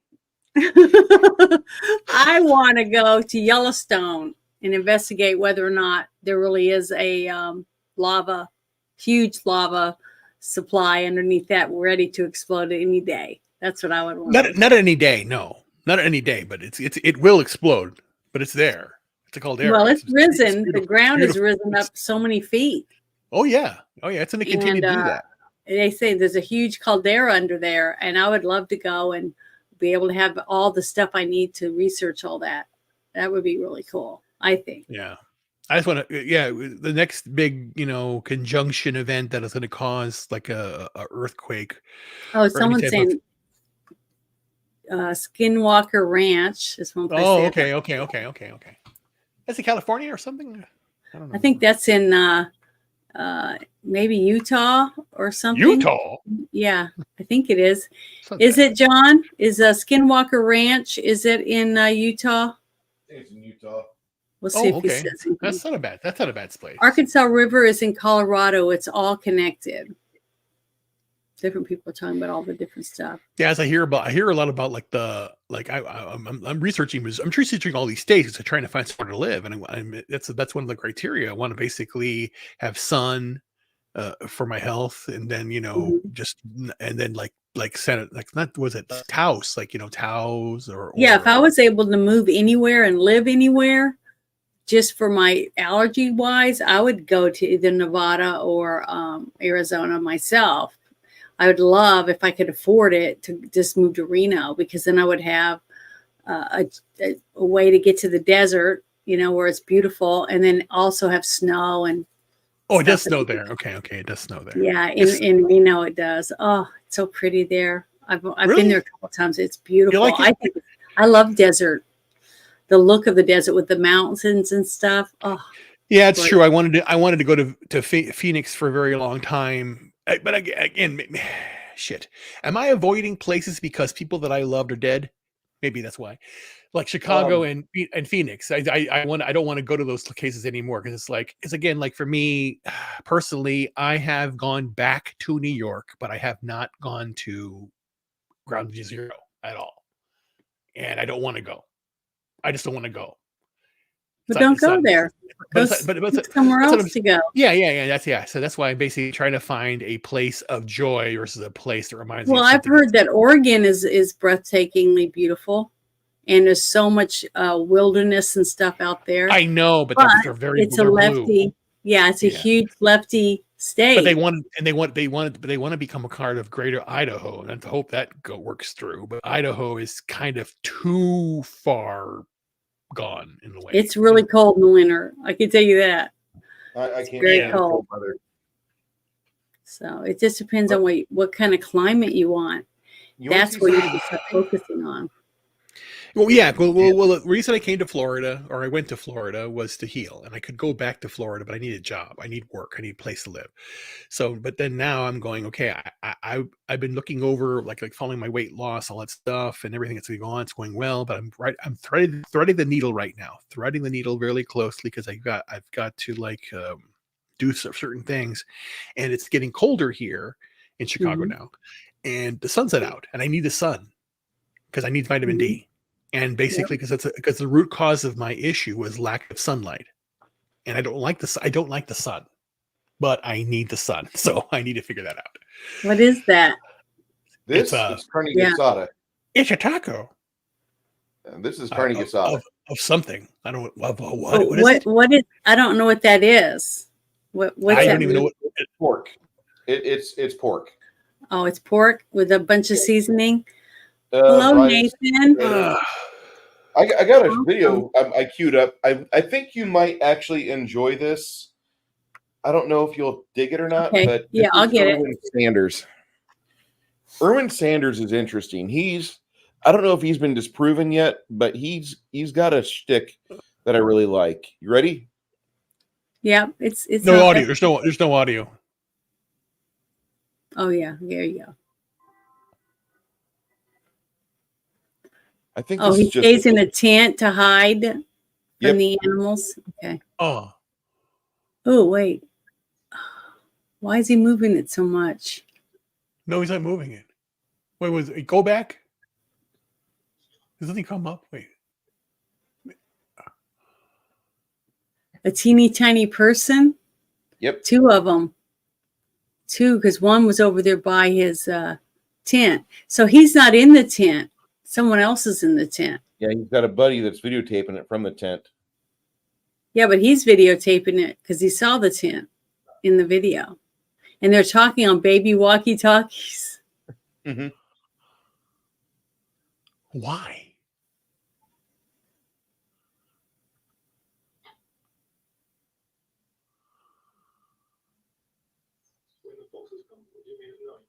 I can't hear what they're saying. When the foxes come at night. Mm-hmm.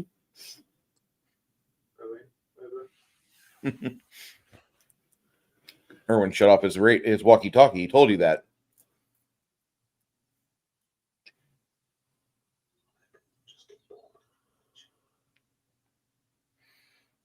Erwin Sanders, I don't know what the fuck he's done. I don't know if he's a CGI artist or not. Mm-hmm. But he's got really good videos of fairies moving around, and I'm very impressed. I'm a physical props guy, but I love the fact that if these are CGI, and some part of me says that could be CGI, but yeah, it is. Okay. They're really good, though. Really good. So, little Obby Dobbies. Remember him from Harry Potter? Dobby, yeah. Yeah, Dobbies. They were very small, smaller than Dobby was, but not as cute. You know, they're a little more. They look like Gollum. They have Gollum faces. But yeah, that's pretty cool looking. So he says they're fairies. Yeah. Hey, I think it's great. I mean, the fact that he's getting people to use their imagination and fulfill a fantasy for someone, but make it entertaining at the same time. You know what I mean? Mhm. Look, it's teeny tiny. Remember that? What was it? Gulliver's Travels. You Yep. know. So basically, you got that whole look for it. So It's pretty cool. What? He's got an interesting shtick. Hmm. He says he finds fairies. They look like CGI-ish to me, but he's still going on. Well, saying the it- thing is, has he ever captured one and held it and showed it to people while I No, was holding it? Okay, well, see, no. that's the thing. He would have to do that to prove it or get DNA from one. You know what I mean? And have it tested. But then you got this. If guy he's has- trying to prove they're real, or he's just doing this because it's a fantasy show, you know. Mhm. But either way, I mean, if he's making money, he can make a living and enjoy himself while he's doing it. I think that's great. I wish everybody could do that.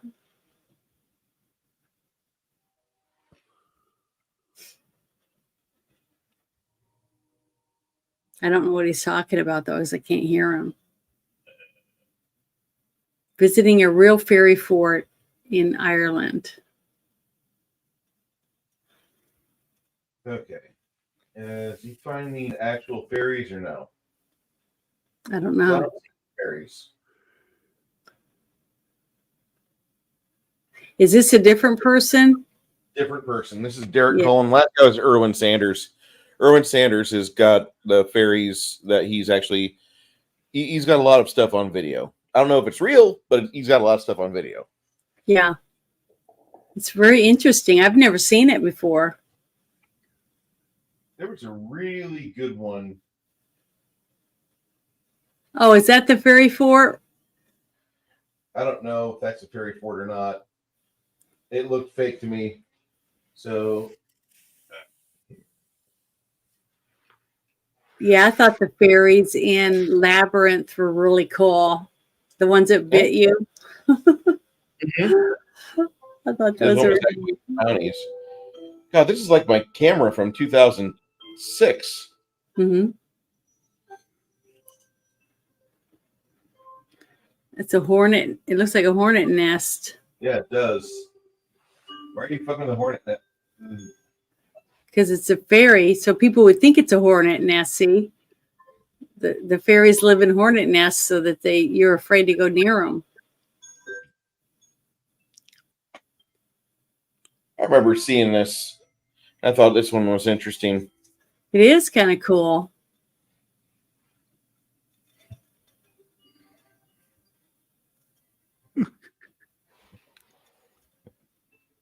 Get out of my damn face. Get out of my nest. Leave my home.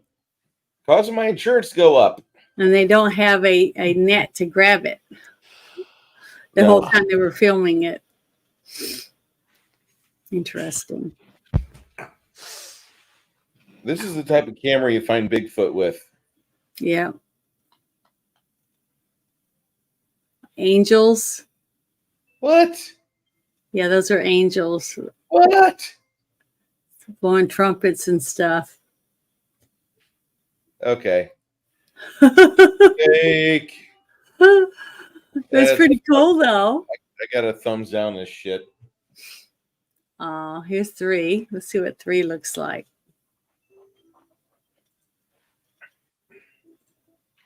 I got to be petty. Thumbs down. Your bullshit's been detected. Got something crawling across the front yard.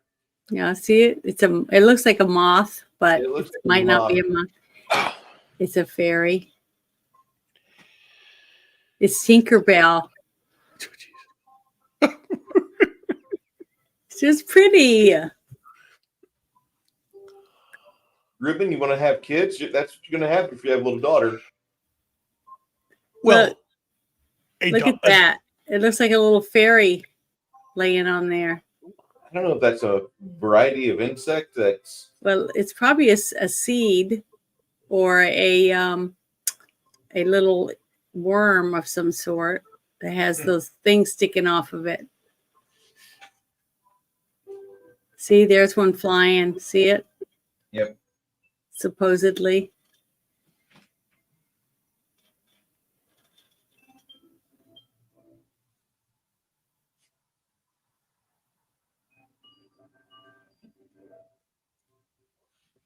They don't get close enough so you can look at it really good. No, you really don't. Oh, Here it is. It's like a mayfly. yeah, it That's looks like what a it looks like. mayfly. It's a type of mayfly, but it's an albino one. Because mayflies aren't very pretty. No, they're not. That one there's in attract mode, trying to get a mate. Yeah, that's what I'm saying. It looks like it's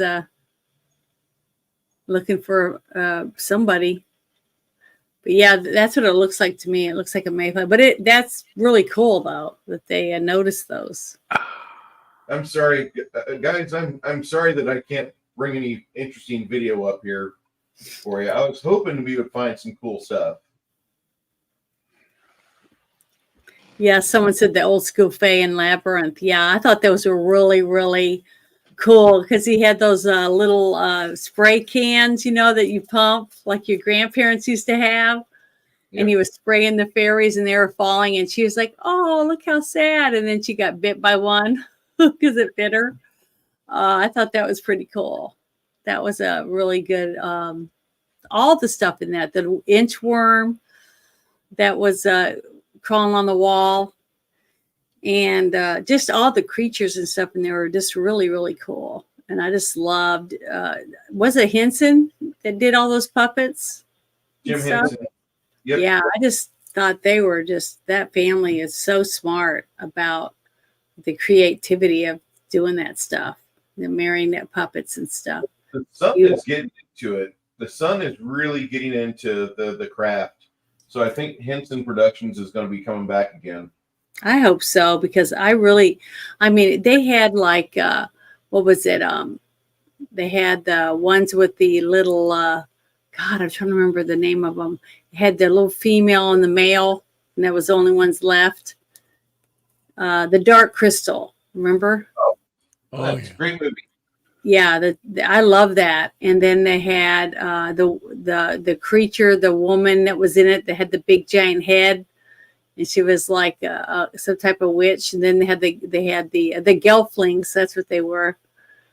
And then they had the little tiny people that were having their essence sucked out of them to keep the what was it? The Lexes or the Skeksis. The Skeksis. Yeah, the Skeksis were draining the little Gelflings, wanting the Gelflings essence. Where'd it go? Mhm. And all that whole thing, everything made of puppets and stuff. And then they had the giant, those giant like horseshoe crabs. They look like horseshoe crabs walking around. The Gothams or something. Yeah, they had all the cool. It was just really, really cool, the whole thing. And then the Bog of Stench, you know. Oh, I love that movie. We need to do that one. We need to review that one. That one's a good one. I thought we did review the Dark Crystal. Mm-mm. No? Go back and look. Every so often I'll go through all the movies and write them down, and then I lose that piece of paper somewhere, so I know that which ones we've done. But we haven't done Dark Crystal yet. I could have sworn we did that. Mm-mm. But it's a great movie. Mm-mm. We'll go through your list. I'm pretty sure we didn't do that one yet. We did. I think we did Legend. Didn't we do Legend? We did Legend. Okay. But I don't think we did Dark Crystal. Because I love Tim Curry. He's very talented. Never saw that movie. You've never seen it? No, Wow, it's good. I know. I just haven't seen. Again, it's basically I did a whole like recap. The things I haven't seen Mhm. have gotten larger. Things I don't care to see have gotten even bigger. I'm Yeah. just like I'm out of it. And even if there's stuff that people think that's good, I don't even want to watch anymore. I don't find any joy in that. I've seen a few movies that Bruce and I have reviewed that I've never seen before. I never would have seen them if it hadn't been for us doing these movie reviews. And one of them was Cutthroat Island, because I remember people talking about it. It was the biggest box office bomb of all time. Yep. Because it was in the Guinness Book of World Records for the worst box office bomb. And it wasn't because the movie wasn't good. It was because it lost so much money because it was already in debt, like $60 million or something. Okay, Ruben, they saddled all of Carol Co's debts, $60 million, and they put that all around the neck of Cutthroat Island. Oh, great. $60 million plus whatever it cost. Yeah. So there's a reason why Carol Co Films is no longer here. And the actors had to do all their own stunts. Yeah, so Gina Davis and I can't remember the rest of the actors in it. They all did their own stunts. Matthew Modine was in it. Oh yeah, Matthew Modine.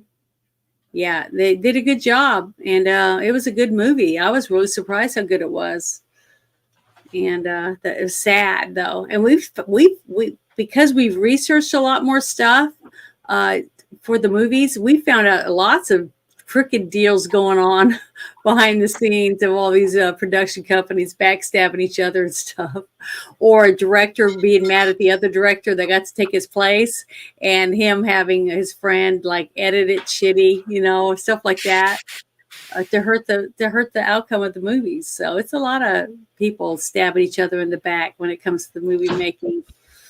But that's what happens, I guess, when you're pissed off and you don't want someone else to be successful. So jealousy or whatever it is. But it's sad. But oh, let me see what this one is. It says, I used to confuse Della Reese with Okra for the Dark Crystal as I was a little kid. Didn't realize it was a Muppet and not makeup. I miss my youthful innocence at times. Yeah, being an adult is boring. I agree. Yeah, it sucks. It sucks growing up and having to be responsible and pay your bills, pay your taxes, and then watching them take all that money that you worked so hard for and throw it in the dumpster. You know what I mean? Basically, or in their own pockets, basically. So that's what it seems like they do. And they're still doing it today.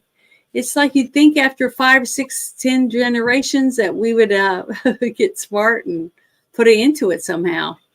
But for some reason, we still have hope that the next person we get is going to be better than the one we had before. And it doesn't seem to be working out. It sucks. But I guess I can go back to the other video now. And yeah, let me go back over here. Sorry about that.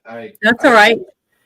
But I'm trying to remember what this one. Oh, this was the kitchen one with stuff just flying all over the place. So we'll see what happens. Uploaded by user Mellowbird in 2011. He claims that this footage was taken from inside his severely haunted home. He would come home often to a kitchen totally destroyed. He set up the camera to see what was going on while he was away, and he found something so chilling, most of us would pack up right away, but instead he stuck around to investigate and now has a very popular channel with a huge chunk dedicated to his haunted home. You've got to be pretty brave to stay in a home filled with violent and angry spirits that are strong enough to throw furniture, but he has done it for his viewers to be entertained and more informed. This particular footage is a great example of just how strong and terrifying this haunting is.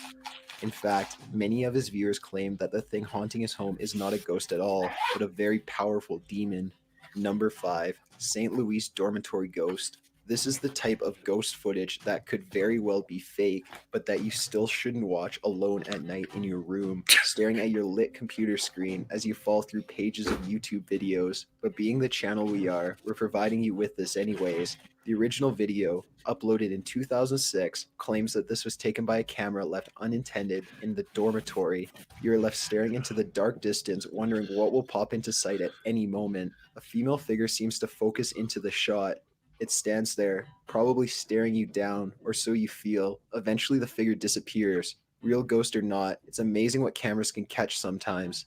And it's even more amazing how they can make you feel. Number 4, attacked in her own home. In Millburn, New Jersey, sometime in 2013, a father leaves for work and tells his family goodbye. The mother is left to watch a toddler and infant. As she sits down to watch TV, her day is being observed on a nanny cam. Little does she know, this nanny cam will later aid in catching the man that breaks into her home and brutally beats her. You can hear the back door being broken down before a large man rushes into the room and immediately attacks the mother. He hits her several times in the face, and she nearly passes out on the living room floor as the man runs up the stairs. Just as the mom gains enough strength to get up, the man returns and kicks her in the face and continues to beat her. Before he leaves the house, he drags the mother and throws her down the basement stairs. Eventually, she musters the strength to get up again and leave the basement. She comforts her daughter, checks on her baby, and calls the police. This attacker was found later and charged with attempted murder, robbery, and endangerment to a child. The mother suffered a concussion and explains that she didn't scream throughout most of the attack because she didn't want to scare her daughter anymore or make her daughter scream, which could have led to her being attacked as well. Number 3, Holy Jacksonville, shit! In That was late George Floyd. 2015, there was a strange trend of people dressing I as can't clowns breathe. and walking around Can't small breathe, towns boy. in California. They'd walk around at night and be spotted, or they'd actually pose for a Oh, camera. my Or in daughter this would have case, a they'd be heart caught on home attack. surveillance cameras. The victims of these visits claim it's probably just some neighbors having fun. However, the footage of clowns staring up at a camera from your porch or tearing apart a pumpkin while glaring up with their clown face is still unsettling. If you're afraid of clowns, you'd probably consider moving, because this is seriously Why creepy. can't I- The clowns That's never such a harm weak anyone and person. don't destroy It's any a property fucking except pumpkin. the pumpkin. That won't change how truly You can stick your terrifying dick these in clowns it can and be. tear it open. Number 2, Alyssa Lamb. The Alyssa Lamb story has been Oh, popular this since one's the day really it occurred, scary. and there's Yeah. a lot Seen of this lore, one? creepypasta, and They find conspiracy her theories out body there that try to explain this Mhm. strange event. in the Alyssa the Lamb water was a young tank. college student that went missing and took the internet by storm. Police released footage of her in an elevator at the Cecil Hotel where she was staying, as it was the last time she was seen, and they thought it might aid in her being found. The video is strange. She goes in and out of the elevator, presses multiple buttons for what seems like no reason, talks and gestures as if there is someone in the hallway, and even hides herself in the back of the elevator out of view. As she is doing this, the elevator also begins to malfunction, either from her behavior or something else. As soon as the video hit the internet, people began their speculations, as it is strangely unsettling. Not long after the release of this footage, guests at the hotel began making complaints about the water supply. When the staff checked the water tank above the downtown LA hotel, they found her body floating naked. Her clothes and belongings were floating with her, but not on her. An autopsy was delayed several times, but eventually came back with the label of an accidental death, no foul play. From her behavior in the elevator, possible elements of the footage being tampered with, how she got into the tank at all, why the search dogs didn't pick up the scent from the roof, all the way to issues with the autopsy, Alyssa Lamb's death has been a marveling modern mystery. There seems to be no explanation to these concerning questions, and though time goes on, there seems to be no further breakthroughs in this case. Alyssa Lamb's life and death has been the inspiration for many TV shows and movies in the past 2 years and in years to come. Number 1. So Nightcrawlers. This she love you long footage time? is so she what? love you long. She love you long time, but she dies. Yeah, she died. It's sad though because they still don't know what happened. I You know. know? Come on, It's- guys! It's a shit show. Stop laughing. That's really weird and scary. scary. It's a little Let me see what nauseating, this is. especially if you're easily spooked. This is from a resident in Fresno, California, who noticed what are known as night crawlers in their front yard. They basically look like a head that goes straight into legs and is GI or covered in what, a but- sheet. They walk very slowly and with wide steps. They're also apparently very tall. This footage is very disturbing with no context, so have a look. Somebody on stilts. That's what it looks like to me. Mm-hmm. Yeah, maybe. In a bodysuit too, without arms. Just Weird, use long weird walks. It's just crap. Found It's that stupid for crap. top 15 video. Yeah, it is really creepy. What are the comments see on that video? Just kidding. I don't know. You want to look at them? No. It'd be too No. funny. I don't know. I didn't read any of them. But the thing is like, so many people out there that get some creepy ideas and they decide, like, what was it? The Blair Witch Project. Remember that? Mhm. That was a movie that they made, and then they put fake tales about the witch, Yeah. from a long time ago online, so that when people would look it up or look up witches or deaths by witches or whatever, it linked them to the movie. So they Right. would think that when they saw that the movie was coming out, they're saying it's based on a true story or whatever. See, and they'd look it up and they'd find out more stuff. And so when they went out to see it, people believed that it was, real footage, Right. stuff like that. But I didn't. I can't watch movies like that one because it makes me sick to my stomach. It makes me nauseated because I get motion sickness Oh. driving and stuff. And the way it was all jumping around and stuff, if there's too much of that, then I'll just start throwing up, or I just have a stomach ache all day long. It takes I have to go to bed and sleep it off, before it goes away. Do you have motion sickness? Me, no. Yeah. Do you, Bruce? No, I don't. You don't get car sick or anything? Oh, it's just like I drive a truck, a manual shift if I can. No, I know. When I drive, I don't get sick. It's when I ride with other people or I sit in the back only time seat. I ever gotten I get sick with somebody was when I told somebody to watch their acceleration because they didn't understand the car we were driving. He ignored me and he floored it, and I felt like after we got settled on the sidewalk and the car was wrecked and like he broke it, just destroyed a tire. And I looked at the tire, I looked at the damage to the front fender, and I just vomited. Mm-hmm. And he's like, "Are you okay?" I said, "I want to beat the shit out of you, but I want to do it in front of the boss." What? And I later on that day I got fired because I fucking told the boss that I told the motherfucker to watch his foot because he doesn't understand how German vehicle accelerates.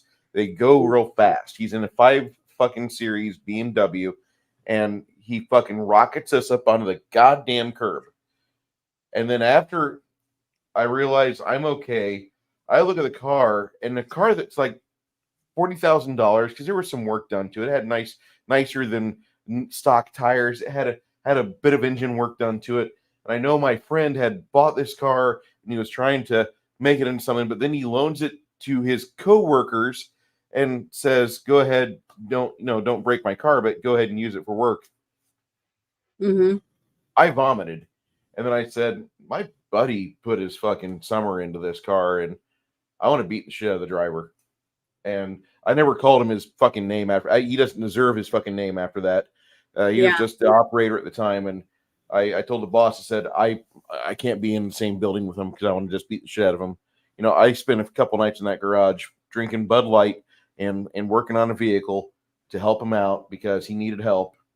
Mm-hmm. And instead, here's this dumbass. It's middle October. Good job.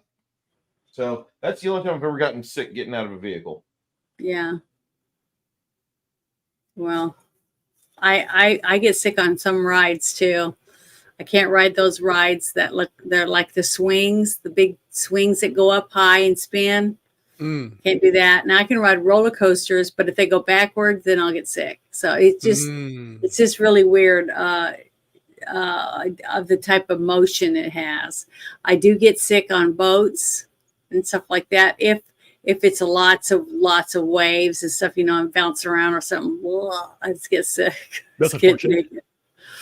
So it's the thing is though, if it's a fishing boat and we're going kind of slow and it's not real bumpy, it's not bad. But boy, when we get those big waves and stuff, I get sick. I just can't do it. It's just really bad. Oh, hi Jerry. I figured you already went to sleep. She's beyond festive. Thank you for joining. I really appreciate it. You want me to show that? You want me to share that? Sure. It's a roller coaster. Yeah, see, I tried this before. This didn't make me sick. I love roller coasters. The Texas Giant's one of my favorites.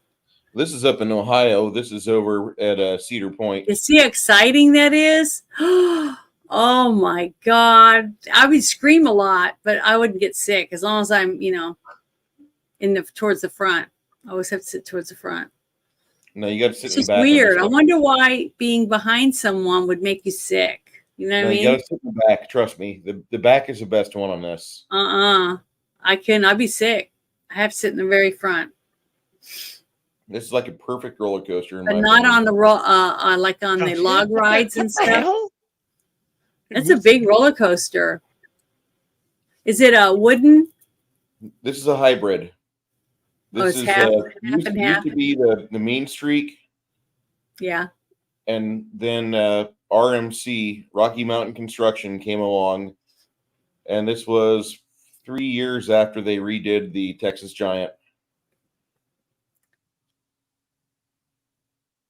Yeah, that was one of my mom's favorite. Her very favorite ride at Six Flags over Texas is the mini mine train. That was her favorite. She would ride it over and over again. So that was fun. I'm a big fan of RMC. I could watch their videos, their POVs. My favorite POVs of theirs are the ones where actually it's in the back car because you get a better sense of just how much you're getting thumped around. Well, how are they allowed to take this videos of the did they get permission and just put the camera on the front? Yeah, they get permission to go do this. Cool. Promotion. That's good. What? I don't know. It's just really weird motion sickness. Like when I got to go on a cruise, I got those patches and I put it behind my ear, and I never got sick, and I was able to stay on the ship the whole time. Even when they put you in the boat and they take you out and then take you to the island because you couldn't get all the way up there, because it was too big of a ship. I didn't get sick. So I don't know. It's just weird. I have no idea why. It's weird. I'm not the only one because they wouldn't make Dramamine if I was the only person that had that happen. I definitely could never be an astronaut or anything like that. What? No. Well, you get could sick. don't be an astronaut. Be a space vixen. Cadet. Space cadet. That's what I thought you were going to say. No. Which I already am. So, yeah. But yeah. Yeah. Roller coasters aren't so bad. I know a lot of people who have them as screensavers on their TV. Wow. Those lines that you just saw go by, what were those? That's just CGI added. Oh, I was Yeah, gonna say I've never seen that before. I guess it's to make it look like they're going faster. Yeah, this is the Fun Spot Zone video. So I've What's never your seen this. what roller coaster is your worst? The one that you don't like the most, Bruce? That you've read? The one that I despise the most is probably the American Eagle at Great America, because it's a two-track racing coaster, and they've let it get so shitty that they only run one track on it. The back track, the blue track, is not used any further, and when you're going around the helix, it feels like you're just going to rattle the entire wood structure apart. So Yeah. I just got to say that I hate the Great America's American Eagle. It used to be a great coaster back in 1990. Yeah. The coaster that They holds just up haven't the best. spent money on it, right? Basically. They really haven't. And there's this guy that runs Six Flags. Salim is the CEO of Six Flags right now, and he's the reason why a lot of things have gone to shit at Six Flags as a corporation, because they have decided to increase prices by 1/3. They've increased food prices by half. And then they've shortened their maintenance overhauls. And so last year, the El Toro in New Jersey, that had a really nasty wreck the summer before, and they just opened it up, and it's actually running pretty good, but they didn't do any maintenance on it one year when Salim had taken over, and they had other problems at other tracks, at other roller coasters, and they were not doing the budgeting to put the wood, replace it. And because of that, Salim really got his ass handed to him in the back rooms, from what I heard. Salim is needing to be fired. He needs to get brought out of that Knott's Berry Farm has a blue streak. It's a Smurf Kitty coaster. I get it. The best roller coaster that I've ever seen, and it's only on the internet that I've seen it. I need to go play with it myself. It's the Phoenix. Mhm. Over Never- at the Phoenix has been relocated into Pennsylvania at a park. You have to pay to get on this, but the park is free to get in, but you pay for each ride. And I believe the Phoenix is an old roller coaster that used to be here in San Antonio, and they moved it up to Pennsylvania, Yeah. and it's one of the top rated roller coasters in the world. It's Well, amazing. I rode a ride at Universal Studios. It's called the Incredible Hulk ride. Mhm. And I'm telling you, I hurt for days after I rode that. I mean, it was jerking me around and it was just so rough. I felt like I'd been in a car accident or something. It was really, really, and I'm in pretty good shape. You know, I work out and everything. So I don't know how everyone that rode that. Now, my favorite ride that I rode on when I went to Universal was the Simpson ride. It was a blast. And it was like a 3D type ride roller coaster. And it was like you were seeing, you know, visions of different things that happened in the Simpsons TV series. It's really, really good. It was very entertaining. And they've gotten some new rides at Six Flags of Texas. That one, the Aquaman ride, it was a lot of fun. But it broke down like 5 times that day because I remember we wanted to try to ride it a couple times and we could only ride it that one time. But it was a lot of fun when it worked. I want to go to Dollywood. Dollywood's got what is probably I've never been there. It looks like a fun park. This is the Phoenix that used to be in San Antonio. They disassembled it and traveled it up to Noble's Amusement Park. Show this thing real quick. This is from Coaster Studios, I believe. And this is just a fantastic track.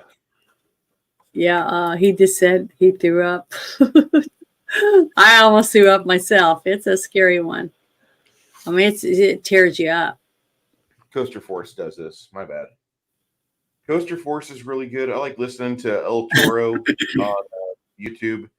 He does a lot of roller coaster theory. He used to be the operator at El Toro in New Jersey, but he got out of that about 7 years ago, and he's been traveling the world riding on roller coasters. He talks about block zones because that's how you keep roller coaster trains from running into each other. Yeah. There's one thing I would love to ride. I don't know where it is. I think it's in Switzerland though, or something. And it's like a little cart, and two people can sit on it, and it goes like down this huge mountain, and it's like little swirls and turns and stuff. I have to. Coaster? It's not a coaster. It's just like I don't know what it's like a ride that you ride down the whole giant mountain. It sounds like an alpine coaster. Yeah, an alpine coaster. That's what it is. But I'd like to ride that one. It's beautiful. I mean, just the scenery is just breathtaking. They put one here in New Braunfels, and I've watched a few videos on it, and it looks like it goes down about 50 feet, and then it has to turn and go back up another lift, go down another 50 feet, and there's 3 lifts on it. This one looks like a fun one right here. This is the Phoenix. It looks It's fun. rated. This is a top rated coaster. This was originally in San Antonio, and then they brought it up here. They labeled all the parts of it and got it back in working order. And Nobles Park is an amazing place. Guys operate a cash register to your right. Pay for every ride. You like $8 or $10. Amazing setup at Nobles Park. Yeah. It looks like fun. Go ahead. Oh, yeah. You okay? You okay, Ruben? Yeah, I'm fine. Six Nations says, do log rides count as coasters? I really like Pirates of the Caribbean. Wasn't just up and down. It had a theme and sights. Yeah. Yes, it's got changed I think it afterwards. I would think that log rides count as coasters. Yeah, I love log rides. I think they're great, especially if you get a little bit wet, you know, especially if it's really hot, like 100 degrees outside and you're getting soaked. That's pretty fun. I am so looking forward to Sunday. Sunday. Here in San Antonio on Sunday, it's going to be down to like 50 degrees as a high. Yeah, it's supposed to be down in the 50s here too. I can't So, wait. nice. I love seeing these people like move around and like they're looking like the little brother on Christmas Story. They like get 7 or 8 layers of bundles on them, and it's like 50 degrees out. I'm walking Yeah. around outside with like these Ranger panties on that I have on. What? Yeah, I never understood that. People are weak in South Texas. They're weak. These people just cannot stand the cold, and it's sad. It's like the cold is not that bad. The cold is good for you. You know, you do a little bit of cold, you're great.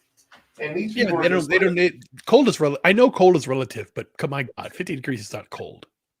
No, it's not. I used to work in that every day, butcher. 30 degrees is not cold. 30 degrees is not bad. I can be outside in 30 degrees. Start getting to the single digits, and I'm starting getting a little bit upset. It's a little chilly. Yeah, see, I like cold weather better than hot weather because the cold weather you can put mittens on and long johns or pantyhose underneath and a hat and a scarf and things like that. But when you strip down and you're wearing your underwear, you run around and you're still cooking and you just want to lay down and have a fan on you.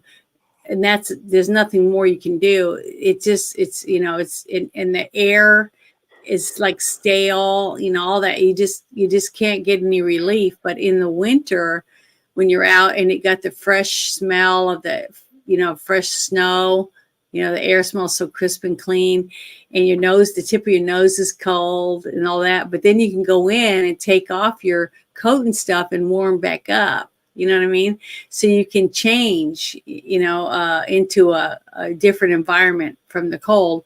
But when it's so hot out like that, you really can't. You have to go back in the house and take a cold shower and then try to adjust to the temperature in your house. But it's not the weather outside is no way you can get away from it. Well, what are you doing? I'm just saying, like, I wear these shorts, and these are great and comfy, right?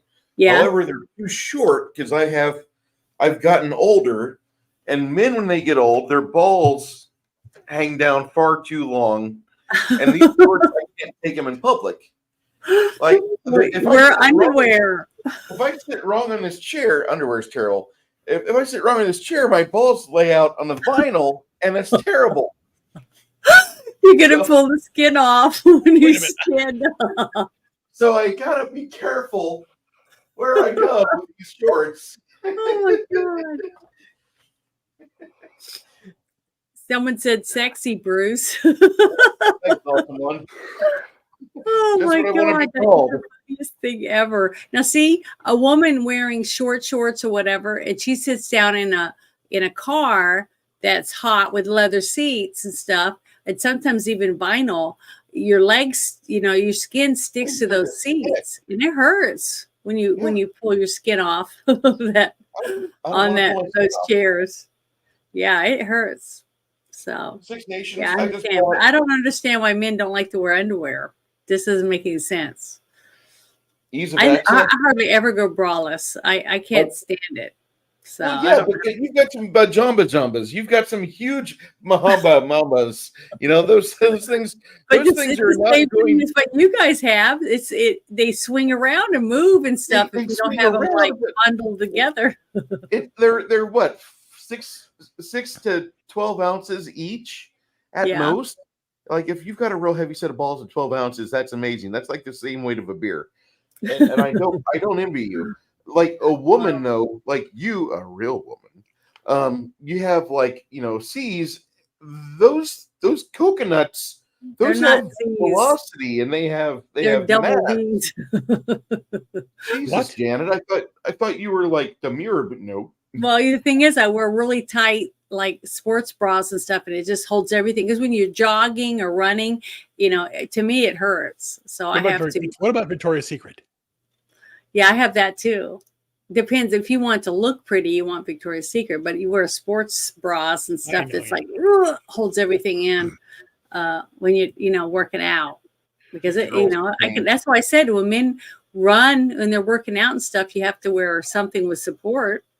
I don't think that'd be any different than a woman. When I never ran if I could get away with it. Like I always was trying to find like, hey, can we do these mountain climbers, or can we engage in this bicycle exercise? You know, the Air Force is using it. But you know, baseball, football, soccer, all that you have to run and do stuff. Oh in, yeah, right? but like those sports, like you want a cup. Anything Oh, is involving that more why than it's your called own a jock self. strap? Because it just holds everything no, right in that one spot. A cup is a ceramic fitting you put over your dick so it doesn't suffer Oh. damage. Okay. That's so a ball doesn't hit you in the balls, right? Yes. Or you get punched or kicked You or don't want whatever. you don't want the fabric to go doink. You Yeah. don't want the fabric to do that to you. You don't want to See, that's- have you don't Yeah, want but the you guys have stuff that can get folded and stuff. We don't really have that. Ours can just get hit, a hard pound or whatever. That can hurt really bad. I've Yeah, seen a my couple girls body's getting doing a lot of scooter changing right booters. now. I've seen Well- girls give scooter kicks, and like I felt bad because I watched it and I thought, ooh, Well, yeah, anytime you get hit in any private area, it's going to hurt. I mean, because that's not meant for that kind of pounding, if you know what I'm saying. Oh, my. Well, I didn't mean it that way. I but say it does. I It does. just- that was an accident. But it's, Six the thing Nations is, 31 Kings is you like can- content you can- showing blue in 5, 4, 3. see, but Oh you, my that's how you do God. it. But the thing is that it's not meant for that type of damage. Activity. Yeah, Yes. or activity, whatever. But that's why good supporting clothes is important. That's why when you watch those native shows that used to be on like Discovery Channel stuff for the native women, why there's a big long flat piece of meat, hanging there, because they never wear anything, and gravity constantly pulls down. And same thing for the guys. If you don't keep it up and tucked and tight, it's going to be hanging down to your knee one day. So okay, because of gravity. That's such Yeah. a lie. That's such a lie. I've been begging for mine to hit my knees.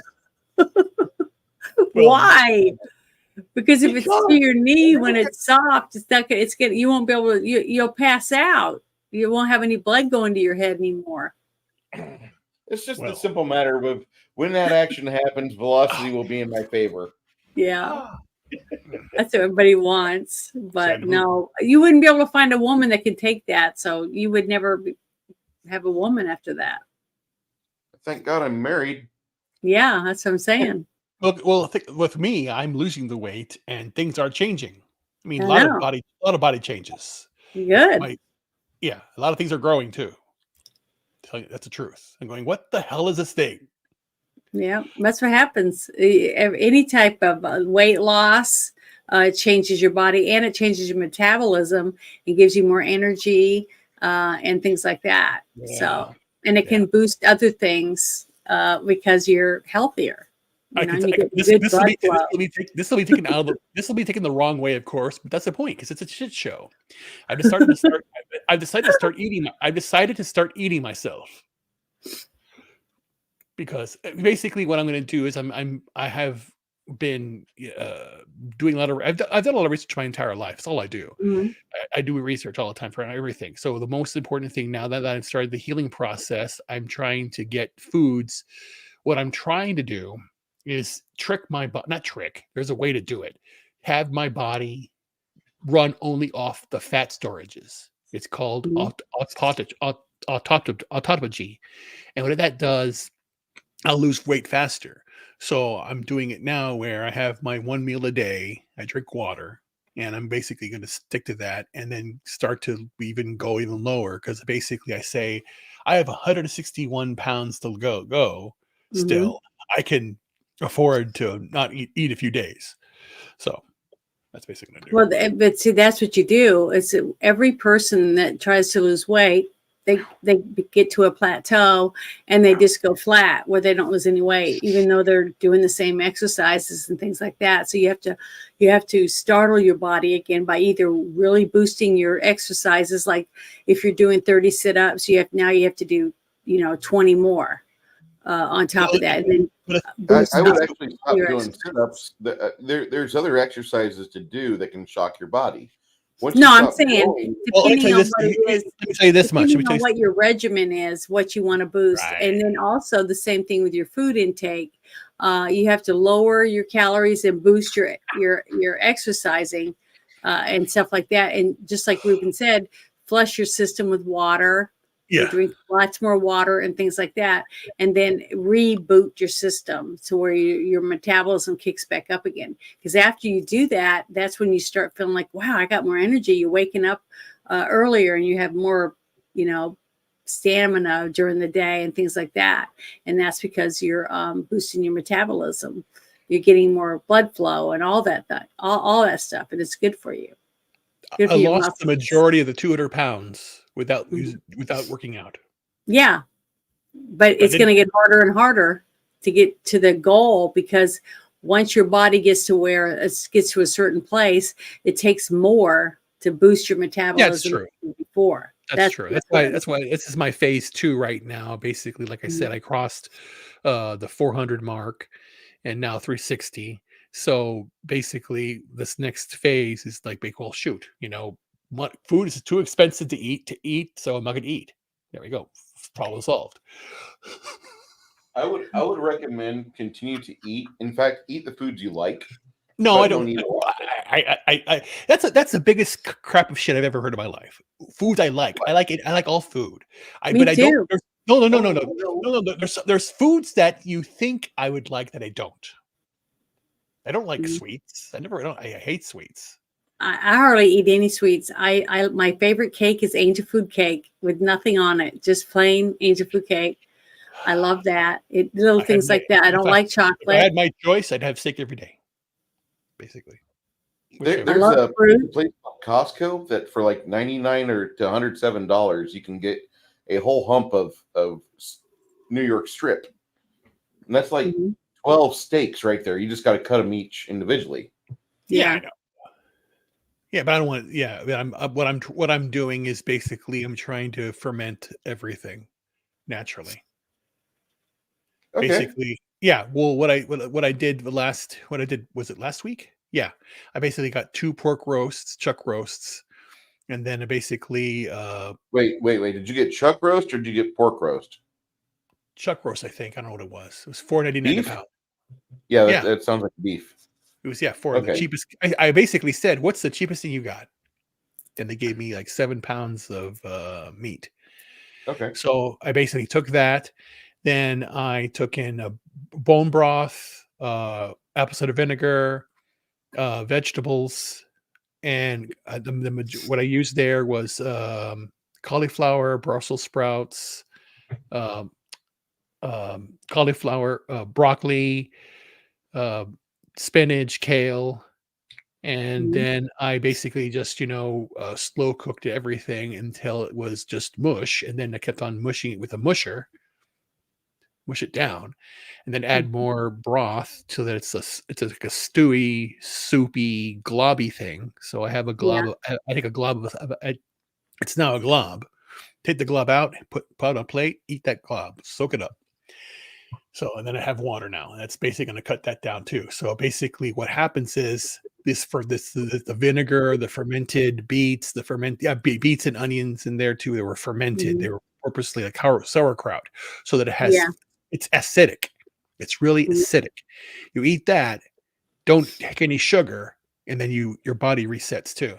Because it's, again, the sugar is the thing you have to stop taking now. High fructose corn syrup and sugar. They're highly Mhm. processed. I would keep the sugar and just get rid No, of no, that. no, no. Yeah. Sugar is overly processed. There's actually was a report. I did some research. They are hiding the fact that sugar is killing you. That sugar is causing you all the problems. Yeah, I take an apple cider vinegar pill every day. Yes, you have to.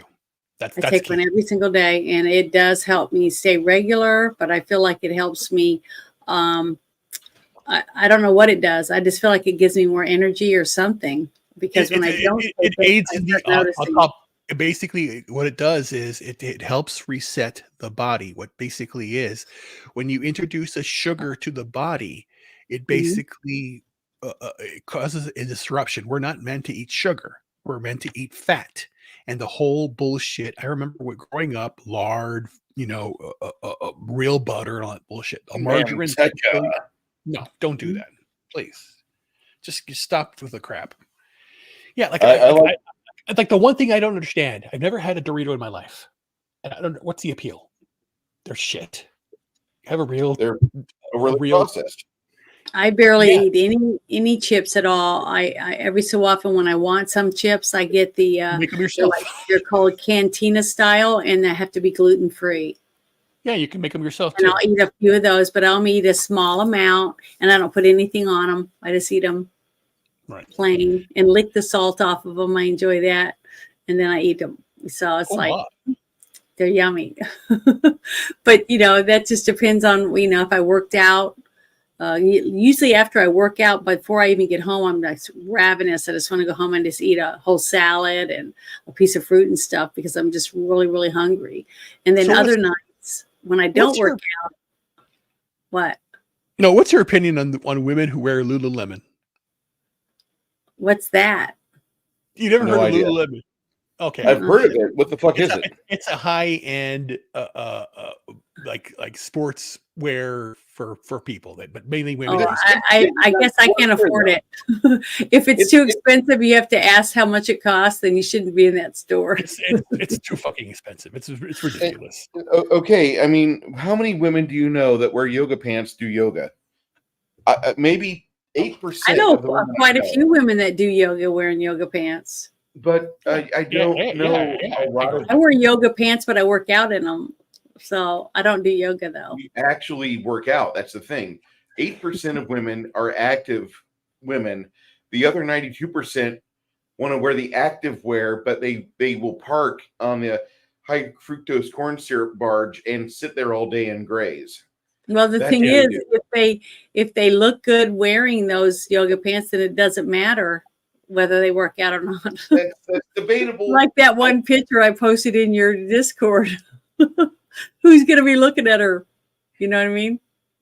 I get it. I'm only looking at one thing, her shape. I mean, if yoga pants could hide the ass zits and the ass pimples. Oh, you mean the cottage cheese?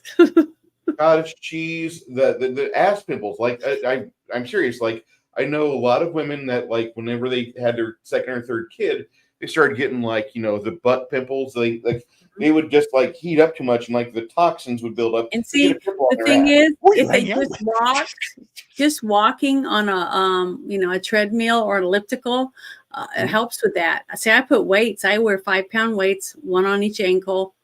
When I walk on my elliptical, so it adds extra weight on each leg, and just little things like that. And I don't want to be muscular looking. I want to just be toned. I want to be fit looking. That's all. I don't want to look like a man. I don't want to look manly. You're never gonna have a dude's shoulders. No, I don't want to. I'm going to tell you, you could go another 10 or 15 pounds in your lift. And you could really like see some difference in your arms. You would shock your arms as it's a good time to do it between now and New Year's Eve. Mm-hmm. Your body, but you have to be really careful too because your boobs are nothing but fat. Okay, so if you do too many pectoral, if a woman does this and it does your boobs the muscles, it would you want them to be perky. Up a little, but you don't want them to disappear because if you do too much with your arms, you will lose the fat on your breasts. Janet, I'm as much as like you might be fearful. I don't think your boobs will ever disappear or go away. I think even you would have muscular Nazi boobs if you decided to do. Yeah, but then you have skin that hangs if you don't have fat in there. You see what I mean? You I know you well enough to where you're not going to let that happen. No, I will not do it. I am very, very careful. If I feel like my bra's getting loose, then I'm like, well, I got to back off on doing any more of those type of exercise for a little bit. You need a boob massage. Yeah. What? Yeah, I do that too. We have to. Yes. Good for your That's, I don't skin. know. I don't know. That's the weirdest If thing. you want your and- skin to look nice, you take whipped coconut oil, okay, and then you rub that in, and the massaging of your ankles, all of it, it brings blood to the surface of your skin, and oxygenates your skin and stuff. And plus the moisture and the oils and stuff is good for it. Now I don't put it on my face, but I put it on everything else because it's good for you. Well, yeah, because again, it's happened to me because again, I'm special, I guess. I've had 3 women over my lifetime that I wasn't in a relationship with ask me to check their breasts for lumps Mhm. because they felt a Did blow. you ever find any lumps? We found something that was benign, and one Oh, of them. that's good. Because you should also check under your arms, like right Yes. here in Yep, there yep, and yep. stuff, because there's lymph nodes in there. Yep. That's what I always did. I always do that. I always do. Whenever I meet a woman, I'd look at her armpits. It's good. That's one of the good. things. At least you Oh, care about yeah. their health, right? You care Oh, about their health. I believe in foreplay. Actually, it's like 4 to the power of 100 play. No. For me, that's the thing. I don't understand. Well, again, I'm understanding now more how stupid the world is and how stupid people are, or how freaking retarded they are. The shit show is real. Yeah, and the thing is that it's, to me, what I've noticed is a very huge lack in common sense. It's like, for some reason, common sense is like very, very hard to find. So here's the quandary I have. And it's not a quandary. Because again, when I had my job and they asked me to do something, client, I should say, it's a client, not a job. I'm not a W-2 employee. Never have been. That's kind of stupid. I don't understand that. So with my client, they wanted me to change data for a report. I said no, so I left. But and I left not only because it was unethical, but because I was in pain and I was basically saying, well, what do you want me to do with my life? So when I felt the presence, if it's going to be this Halloween aspect, a presence of some spirit coming over me, and I don't say spirit, I say I just say the truth. I felt love enter me and say, let go, heal, do right, help humanity, and get and start a family, all that stuff. So that's why I instantaneously, like, my body, like, all that. You hear that cracking, right? Like that, you hear that? Yeah, I heard a pop. Yeah, all that pop. But that pop that night through my entire body. So if I'm sitting here, it's dark. It was at night. I'm sitting here in pain like this, and going, "What do you want from me? What's going on here? I don't need it. Please help." And then suddenly, you feel like a whoosh of just energy flowing through you, through your head, through my mouth, and then I fell back, and then just start going like this, and everything like popped. So now that's when the weight dropped. So if you look at my Twitter, you see the drop starts then. It was like January 23rd this year. And that's what happened. So you tell me, good. That's what I'm saying. We talk about spooks and ghosts, but this was just, the way I say it was love entered me and said, it's okay. And you'll heal yourself, but you have to let go of your possessions. And that's when it realized upon me that if I worked for McDonald's, which I did, and I helped install their POS system, help install the digital boards in the Midwest region. So if you come to Chicago and see a board, the digital board, I did that. And it's like, I hate McDonald's. I don't want to eat there, but I need to work. But I feel bad as though I contributed to people who are eating bad food. So I basically said, you know what? I'm not going to contribute to a company who has medical devices that are going to try and change the numbers, even though it's not wrong. I wasn't manipulating anything. I was just changing something in the end result that matched what was in reality, but it wasn't validated. It was just, here the figures are right here, but hasn't been validated yet. So that threw me off. So I got rid of it. But the point of the whole thing is, I just want to go down that path now. And when that event happened, that's when I started to be able to move everything. My body started moving around. I was flexible. Like, everything started to release. So if you say that some good spirit came to me and helped me heal, then so good. It's a good story. Mhm. And that's, but again, I'm asking the spirit now the same thing. Where do I go now? I'm here. I don't know why I'm here now.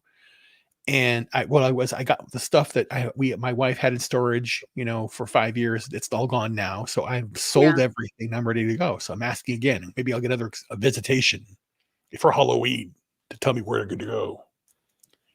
Yeah, that would be good. I know. I want to know. But again, when I find out about people and how they are and how they act, they just fall for everything, and they're just listening. They're too wrapped up in stuff that doesn't matter. But again, they're wrapped up in stuff that doesn't matter, but they're wrapped in the stuff they've been told that matters. Yeah, but also we have to remember that each person absorbs information differently, okay? And then we put information out differently. And some of us are able to listen, and some of us are able to lead people, but others, it really has to do with what's going on in our lives. Are we in a frame of mind where we can't accept information because we can't deal with what we already have? Different things like that. So that's why I always try to give everyone the benefit of the doubt the first few times that I'm with them, when I'm getting to know someone. But then after you've gotten to spend a lot of time with them, but you constantly see them making the same mistakes over and over and over again, you start to realize, well, even though they're asking for my advice, or they want me to help them with these things, I keep trying to do things for them and help them, but they tend to just ignore me or push me aside. But then they come back saying, "Oh, that didn't work out. What would you do?" They keep coming back. Or even though you've seen them just look right in your face and not do what you said. You know what I mean? Right. I don't know. They make excuses for themselves all the time, and then but when it's your turn, let's say that it's your turn to get something, you just need someone to lean on for, a day or whatever, to have someone to talk to, and they're just never available. The same person that seems like you're always there for them, and then they're never available. Yeah, but the thing is that what you just said is reality. That's my reality. I've done that. And again, like I said, when my former business partner, frustrating. When my former business partner was sick, she got sick in 2009, and we're there working out. At that time, I wasn't sick, so we did stair climber together. We would do 150 an hour. We would just go 150 up the stair climber. We go run 10K, blah blah blah, and have fun. Then she got sick, and basically the doctor said nothing was wrong, and her husband at the time said, "Yeah, there's nothing wrong with you." And the family said nothing is wrong with you, but she's still feeling in pain. So then she came to me and says, "Can you help?" And I go, "Yeah, let's go and look around." So we went to Sedona. We went to different places to try and find out what was wrong. She finally found out what was wrong with her. She had Lyme. And the fact, and then that was good that she found out. She was diagnosed. She went through the whole process, all of the stuff. And then basically, but the funny part was I was there and he wasn't there. Yeah. But the irony is, when the pandemic began, she divorced the guy and then ran off with somebody else. And then she broke up with that guy because I met him, because basically she wanted my approval. And I said, I don't approve of this. I don't. And I met him, and he's an idiot. 95% of people in the world are idiots. 95% are idiots. So then this guy's an idiot, and going, okay, great, whatever. I'm just done. So then I get sick, and I ask her, and she says, I don't like to be in hospitals. I don't want to talk to sick people. Okay, fine. So that was it. Last time I talked to her. So I got sick, and she ran, which is funny. But she's not. What is she to me? Nobody. Or I thought she was my friend, but no. But again, that's what I'm saying. People are going to come to you and ask for help, be there for you all the time, and ask for advice, but then they will basically do something else because they're not sure. And they basically, it's not a question on you. It has nothing to do with you. It's all with them. And I realize that. So I basically said, it's like, I told her, when she said, are you upset that I met this guy? When this is the first guy she met. And I basically, no. I going, don't, no, because again, he's ordinary. He's this regular guy. And if you like Mhm. regular guys, then I can never be regular. You're basically telling Superman to just be normal. He can't. So I'm not going to again. And I see all the time. That's why the world it's a shit show. And I just am just like disgusted. That's why I want to go away and just finish healing and then come back. And I Mhm. want to do the things I want to do because I'm still writing. I'm still doing the things I love doing. Because again, here's Yeah. the other thing. Yeah, sorry, I'm talking too much. You're good. Okay, sorry. No. I just guys, there's one thing that you both mentioned to me that I found very peculiar, and I wanted to find out about it. And I said, yeah, I don't. What is a hobby? And I've never had one. I don't have hobbies. Well, like me, my hobbies are like crocheting. My hobbies playing like Dungeons and Dragons now, Yes, I saw that. and different things like that. Things that I get enjoyment out of, but you don't make any money. You're just doing it on the side. I looked it up. I looked what it up I because consider a wanted to know. hobby. I know what it is, but I just didn't understand. Because again, that's the whole point. That there's no benefit from it. You do it for enjoyment. Well, no, it's enjoyment. So that's a benefit. You see what I mean? If you're doing something that you enjoy, like me making my TikTok videos, I've been doing them for almost 3 years now. I love doing them. It makes me feel good. I like it. I have fun doing it. I don't have any benefit from it besides me liking it because I'm not monetized. I'm not making any money from it, but I'm still making them because I started doing it because I needed it at the time. It helped me through a few things personally because I didn't have anybody. I had my sisters, but sometimes it's just not enough. I mean, I wanted to be me, and my one sister would say, well, I don't like that because you're showing cleavage, and then I'd have another. How many are there? There are five of you, right? Yeah, there's 5 of us. But then I'd have a sister that said, I don't like you dressed like a devil. That's demonic, or so I just stopped telling them about some of them, because but I didn't want the negative thing because I felt like making it for a reason. Okay, I see it happening that's again. what I'm saying. So, like this. Me dressed like this, one of them, I'm sure one of them wouldn't approve of it. Now, 2 of them would say that's cool, that's great, but Sandy. at least one would say they didn't like it. So And the other one, the 2 that we've met are the ones that would like it, right? Yes. That's what I'm saying. Okay. So the other ones are more, they're just more blah. I just put it that way. I should talk to them. They'll find they're not interested in stuff, but they don't do a lot of the things I do. But none of my sisters are involved in comic books or any of that stuff. They're not. Now, the 2 that are the most, stuffy in a way, what number are they of the 5? 1 and 2. Of course. There you go. The 2 oldest sisters. The 2 but oldest. The thing is, the youngest one is more of the one that you met. She's just very introverted too. She doesn't really do a lot of things, but public things. She's not interested in that. Yeah, but she's still fun. She still likes to have a good time, but not as much as me. I'm the most, Sandy's the most daring, I would say, of the sisters, and I'm the most goofy one. I'm the goofy one that would get up on the table and dance with cups on my shirt without having to have anything to drink. You know what I mean? Because I take dares, do stuff like that. The other sisters wouldn't do things like that. That's our different personality. When is the next meetup you're going to go to? I don't know. I haven't really looked into it because so many other family things keep coming up. Well, the next big one is in April in Vegas. That's the next. Well, then I'll try to do that one because I still have a few relatives in Vegas. Yeah, the next one is actually going to be in Milwaukee. It's going to be in 2 weeks. Oh, yeah. I won't be able to do that one. Yeah. My whole month in November is going to be pretty much already filled up with. I'm going to be going to court, but not for myself. But I'm going to be there supporting other people, sitting in the, in the gallery. cheering for my side. Well, I hope they win. Me too.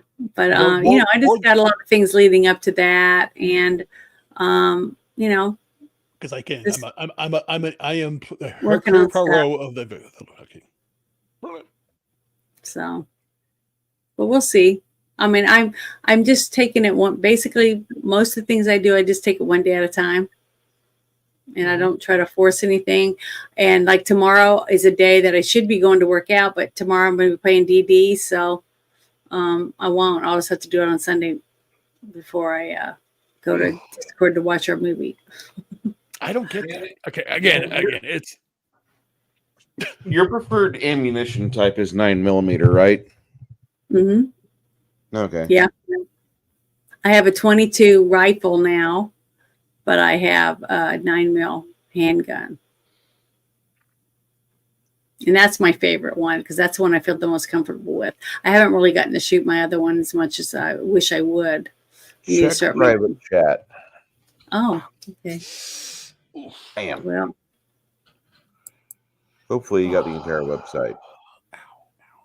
is it the last one you just put up? Yep. man, oh man. Gotta switch this thing. Oh, okay. I'll have to bookmark that. I got it opened. But thanks. No, check it out. that is a 9mm Luger, Mm-hmm. and either have that's pretty badass. Mm-hmm. Kronos, I like that. Kronos is in here. Hey, Kronos, how you doing, buddy? And he's Keep it late. up. I sent him a link before we, way before we started. But You see what he wrote? so, but he's here, so that's good. Even I didn't listen to the music. I still know what that thing is. I don't understand. That's what I'm saying. Music used to be good back then. Right, Kronos? That's a good song. Damn it. It's funny he's saying nice cleavage, but I have no cleavage showing tonight. Wait. Are you sure? I can't see. It's a clown outfit. Okay, no, It's like Harley Quinn outfit. I know. And it's got little balls on it and stuff. But It's there's so no- funny. I'm sitting here right now, and I've done it one time already where I go up and touch you, but I'm like I see that the little heart. I think it's a Yeah, bug on my I screen. painted that on with get the thing out of eyeliner. here. But it looks so real on my screen. It looks like a bug. It's not a bug. It's I a know. heart. I know it is, but I'm saying on my screen it does. So I got But, screwed up first. I don't know. And I had to paint it on the side with the red because so it would stand out. I didn't want to put it on the side with the black hair. So No, I like it. I do love this little wig. It's really cute. It's got two ponytails that you put up on top. Let's see, and then they got this wig separate. It's two different wigs. It's a lot of hair. But I love wigs. Wigs are fun. If I had like a whip and some thigh-high boots, I could kick some butt with this wig. Wait, is that a promise? Maybe. Oh, please, God. I go on a cruise. They have some really cool cruises that you can go, for cosplay cruises and stuff. Where they have really theme nights. Yeah, you need to look into that. No, I need to look into losing weight. Oh, well, Faster. you're doing that already. Faster. But Oh, no, no. you can't do it too fast. You're doing it the right way. You're doing I know. healthy. Yeah, a healthy way to do it. Because if you do it too quickly, you're not going to be able to keep it off. People don't realize that. They think, oh, My I'm losing first- so much weight. Yeah. What is it? My And- first. Let me see here. My You first gotta- you video. gotta do it I at a did, healthy- God. Where You is got this to thing? be healthy about Yeah, it. it is a slow process. It's a freaking slow Mm-hmm. process. Where is that thing? I put it down here. Like I started the whole thing on 2022. My God, but I wouldn't go anywhere. I was stuck in like 600. What is it? 560 pounds, and then it dropped. Yeah, but it would drop slowly. It dropped slowly. I lost that. I for almost all of 2022, I was 500. I lost the 60, but I couldn't lose. I was like, but I figured it out. Not only changing the diet slightly different more, but the whole But the vision thing is, that I got. it's just like anything. It's a process. You go to a certain degree and then you plateau, and then you got to go down again, and then you plateau. That's all natural. And if Yeah, you I've do it done like this that, for 612 days. yeah. But the thing is, if you do it that way, you're Yeah. more likely to be able to keep and maintain whatever weight is once you get to it, and you get to a plateau and you stay there, you'll be able to stay there by Right. And yeah, exercising, and eating right, and doing whatever. the So smart that's thing, good. but the smart thing for me at least is this is not a this is not a diet. This is not a lifestyle change per se. Well, yes, it is, but it's basically radically changing everything. As I've done the research, figured out what was wrong, and basically the biggest culprit I would have would be bread, but I wouldn't be eating bread. I would have like a sandwich and have the bread on it. So now I just don't use the bread unless I make it myself. Unless I cook it, if I make my own, that's what I'm saying. You make your own freaking bread too. My God, the chemicals they put in the bread these days to keep it. I used to have a machine that you put all the ingredients in it, and it would mix it up. It would rise and everything, and it would bake your bread. Delicious. Oh my gosh. I don't know what happened to that machine. I guess after a couple moves, I just left it in storage, or I left it at a friend's house or something. But man, I loved that thing. It was really cool. Now I have an air fryer, and I do most everything in that. I mean, rotisserie chicken, which I love. I absolutely love rotisserie chicken. It's really, really good. Oh, you know what I did? This is kind of, it's dangerous, but not really, in my opinion. When I made the soup, you know what I did? I put when I did chicken soup, I did it in a very unusual way. It's on Twitter, where I threw everything in, then I put the whole rotisserie chicken in the soup, and then just covered it up and let it go. And then when it's cooked for all that time, you open it up and then you touch the chicken, it just collapses. The bones are in there, the collagen's in there, everything's in there. It's dangerous. Be careful. Eat it slowly. But then that's the most important thing. You don't eat too fast. Slow down. Yeah, when you slow down when you eat, you won't eat as much. Yeah, and chew your food, chew everything. Get ice, garlic. Well, that's one reason is because I talk through the whole meal. So by the time we get to the end, I've eaten half my food, and everyone else has cleaned their plate because I've been gabbing the whole time. Yeah, but yeah, As you can tell. but what's funny about the soup is now that you have it in there, the bones actually break down. Also, you can eat that. You can eat chicken bones if they're ground up. I know it's weird, but you can, because again, well, they do that all the time when they make certain kinds of bone meal and stuff. Yes, exactly. Right, but when I make the rotisserie chicken, about a 4-pounder is usually what I like, and then I season the skin and everything with garlic and with olive oil and stuff, and then you rotisserie it. Then when you're finished, you eat on it, and I put it in salad, or I'll make sandwiches, stuff like that, for like 2 or 3 days, and then I take the rest and I put it in a pot and I boil it down, and I make like chicken noodles or chicken and dumplings, and so I make stuff like that out of it. But I just, because you can make so many good things that are healthy for you out of chicken. Oh yeah. Chicken's good for you if you eat it properly. See, I hardly eat anything fried. I hardly fry anything. And if I do fry it, I fry it like in the oven. I'll turn the oven on. Broiler. And I put butter, a little bit of butter in there, some garlic, and mix it all up. And then or season all. I put that on there. And then you can cut your potato wedges up. You lay them on there and you turn them over and stuff. And you that kind of fry is the kind of stuff that I do. But I hardly ever just cook anything in a basket of grease. I hardly ever do that anymore because it's just not good for you. No, the one thing I did, the way I prepare potatoes now is very interesting. I'll put potatoes in a bone broth, just enough that it's liquidy, so that you don't really add any water. You're adding in, a flavoring, and then put butter, and then put a little bit of, heavy cream.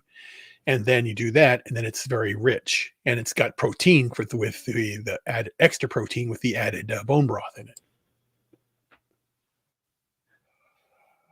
What? Oh my God! He says his good friend got surgery done on his jaw before Thanksgiving. He had to puree his dinner, so he had to suck it through a straw. Poor bastard had a holiday smoothie. Hey, at least he got to eat, and he did it on his own, and it wasn't through a tube. And that's not bad, because that's actually what I'm doing that, because again, if you make the soup and then if you get the smasher, like the the grinder, and you smash it down, it's now like slop. But again, it looks weird, but it tastes amazing because it has all the flavors. You're eating the garlic, you're eating the Brussels sprouts, you're eating everything. Brussels sprouts are very high in protein. My God. But that's the one thing I want to do that, because again, Yeah, isn't it also high in antioxidants? Yes. And Spinach. iron. I threw a whole bag of, it's on Twitter, but again, Mhm. I gotta start putting a cookbook again, or not. A cookbook and ideas. The thing is, that's what I do. I remember being 9 years old and telling mommy, teach me how to cook, because I want to teach my wife. I want to cook for my wife. Mhm. So I know how to cook. And like I said, part of this whole journey, me being sick, maybe this is the outcome of it, to help other people, just to cook your own damn food. Cook for yourself. Learn how to do stuff. Mhm. You don't want to be in Yeah, the shit show. I'm not a very good baker. Sandy can bake. I mean, she can make handmade Oh, toffee. She makes, some of the best stuff. She makes those popcorn balls. She makes a lot of things that I just absolutely love, but she's good at it. I mean, she knows exactly how to the pinch here, do this, that, and the other, whatever. She's just a really, really good cook, and she can make just about anything. Different Irish stew, just all kinds of stuff. And I'm okay. I can make like meatloaf, and I make jerky, certain things, and it's pretty good. I think I'm pretty good at some things that I make. But when I bake, oh my God, I'm the worst baker. I've made try to make a couple pies, and I cook it so long to try to get the fresh apples and stuff to cook that the crust is like, when you cut it, you can sit there and make a doorstop out of it when it's sliced like a piece of pie. It's so hard. So I'm just not very good. I'm just not a very good. The key to apple pie there is, of course, actually put like put lemon in it a little bit, and cinnamon stuff, but you pre-cook, caramelize everything first. It's not going to do anything bad. And then also like preheat the pie, make it a little warmer too. And then when you do the final cook, it's like a reverse sear type of thing. You cook each sections at a time so that it comes out even more crispy. Look at Awesome One. He's a cook. He can make apple pie. Yeah, and you can and then you can make your own lattice structure. Hopefully, tell me you do that. You do the lattice structure, don't you?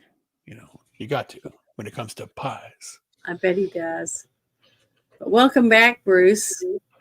Hey, wife got home. So I was gonna say it's after midnight, so I'm gonna have to get ready to go to bed, because what time are we supposed to start playing tomorrow? I want to be there in 12 hours. Okay, but I know. So what time you want to start? I want to be started in 12 hours.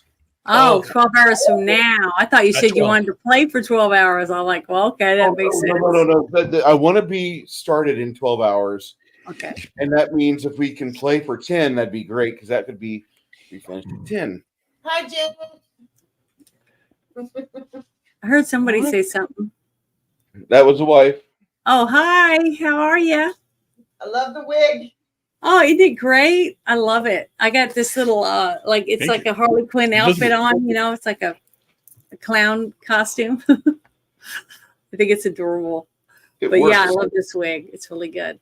But yeah, I'm really getting really tired. I'm starting to get stuffed up again because it only lasts 12 hours. But I want you guys to have a good night, and I'll see you guys tomorrow, or you at least, Bruce, when we get ready to play. But thank you guys for joining me tonight. Thank you, Ruben. Yes. Thank you, Bruce. And I want to say thank you to everybody in the chat that came and hung out with us and listened to us talk about, ghosts and goblins. And ghosts, goblins, roller coasters. And UFOs. Yeah, all that good stuff. But I had fun. Thank you guys so much. I really appreciate it. You guys have a great night, and have a great weekend. Looking Thank forward you. to seeing Good everybody night. tomorrow.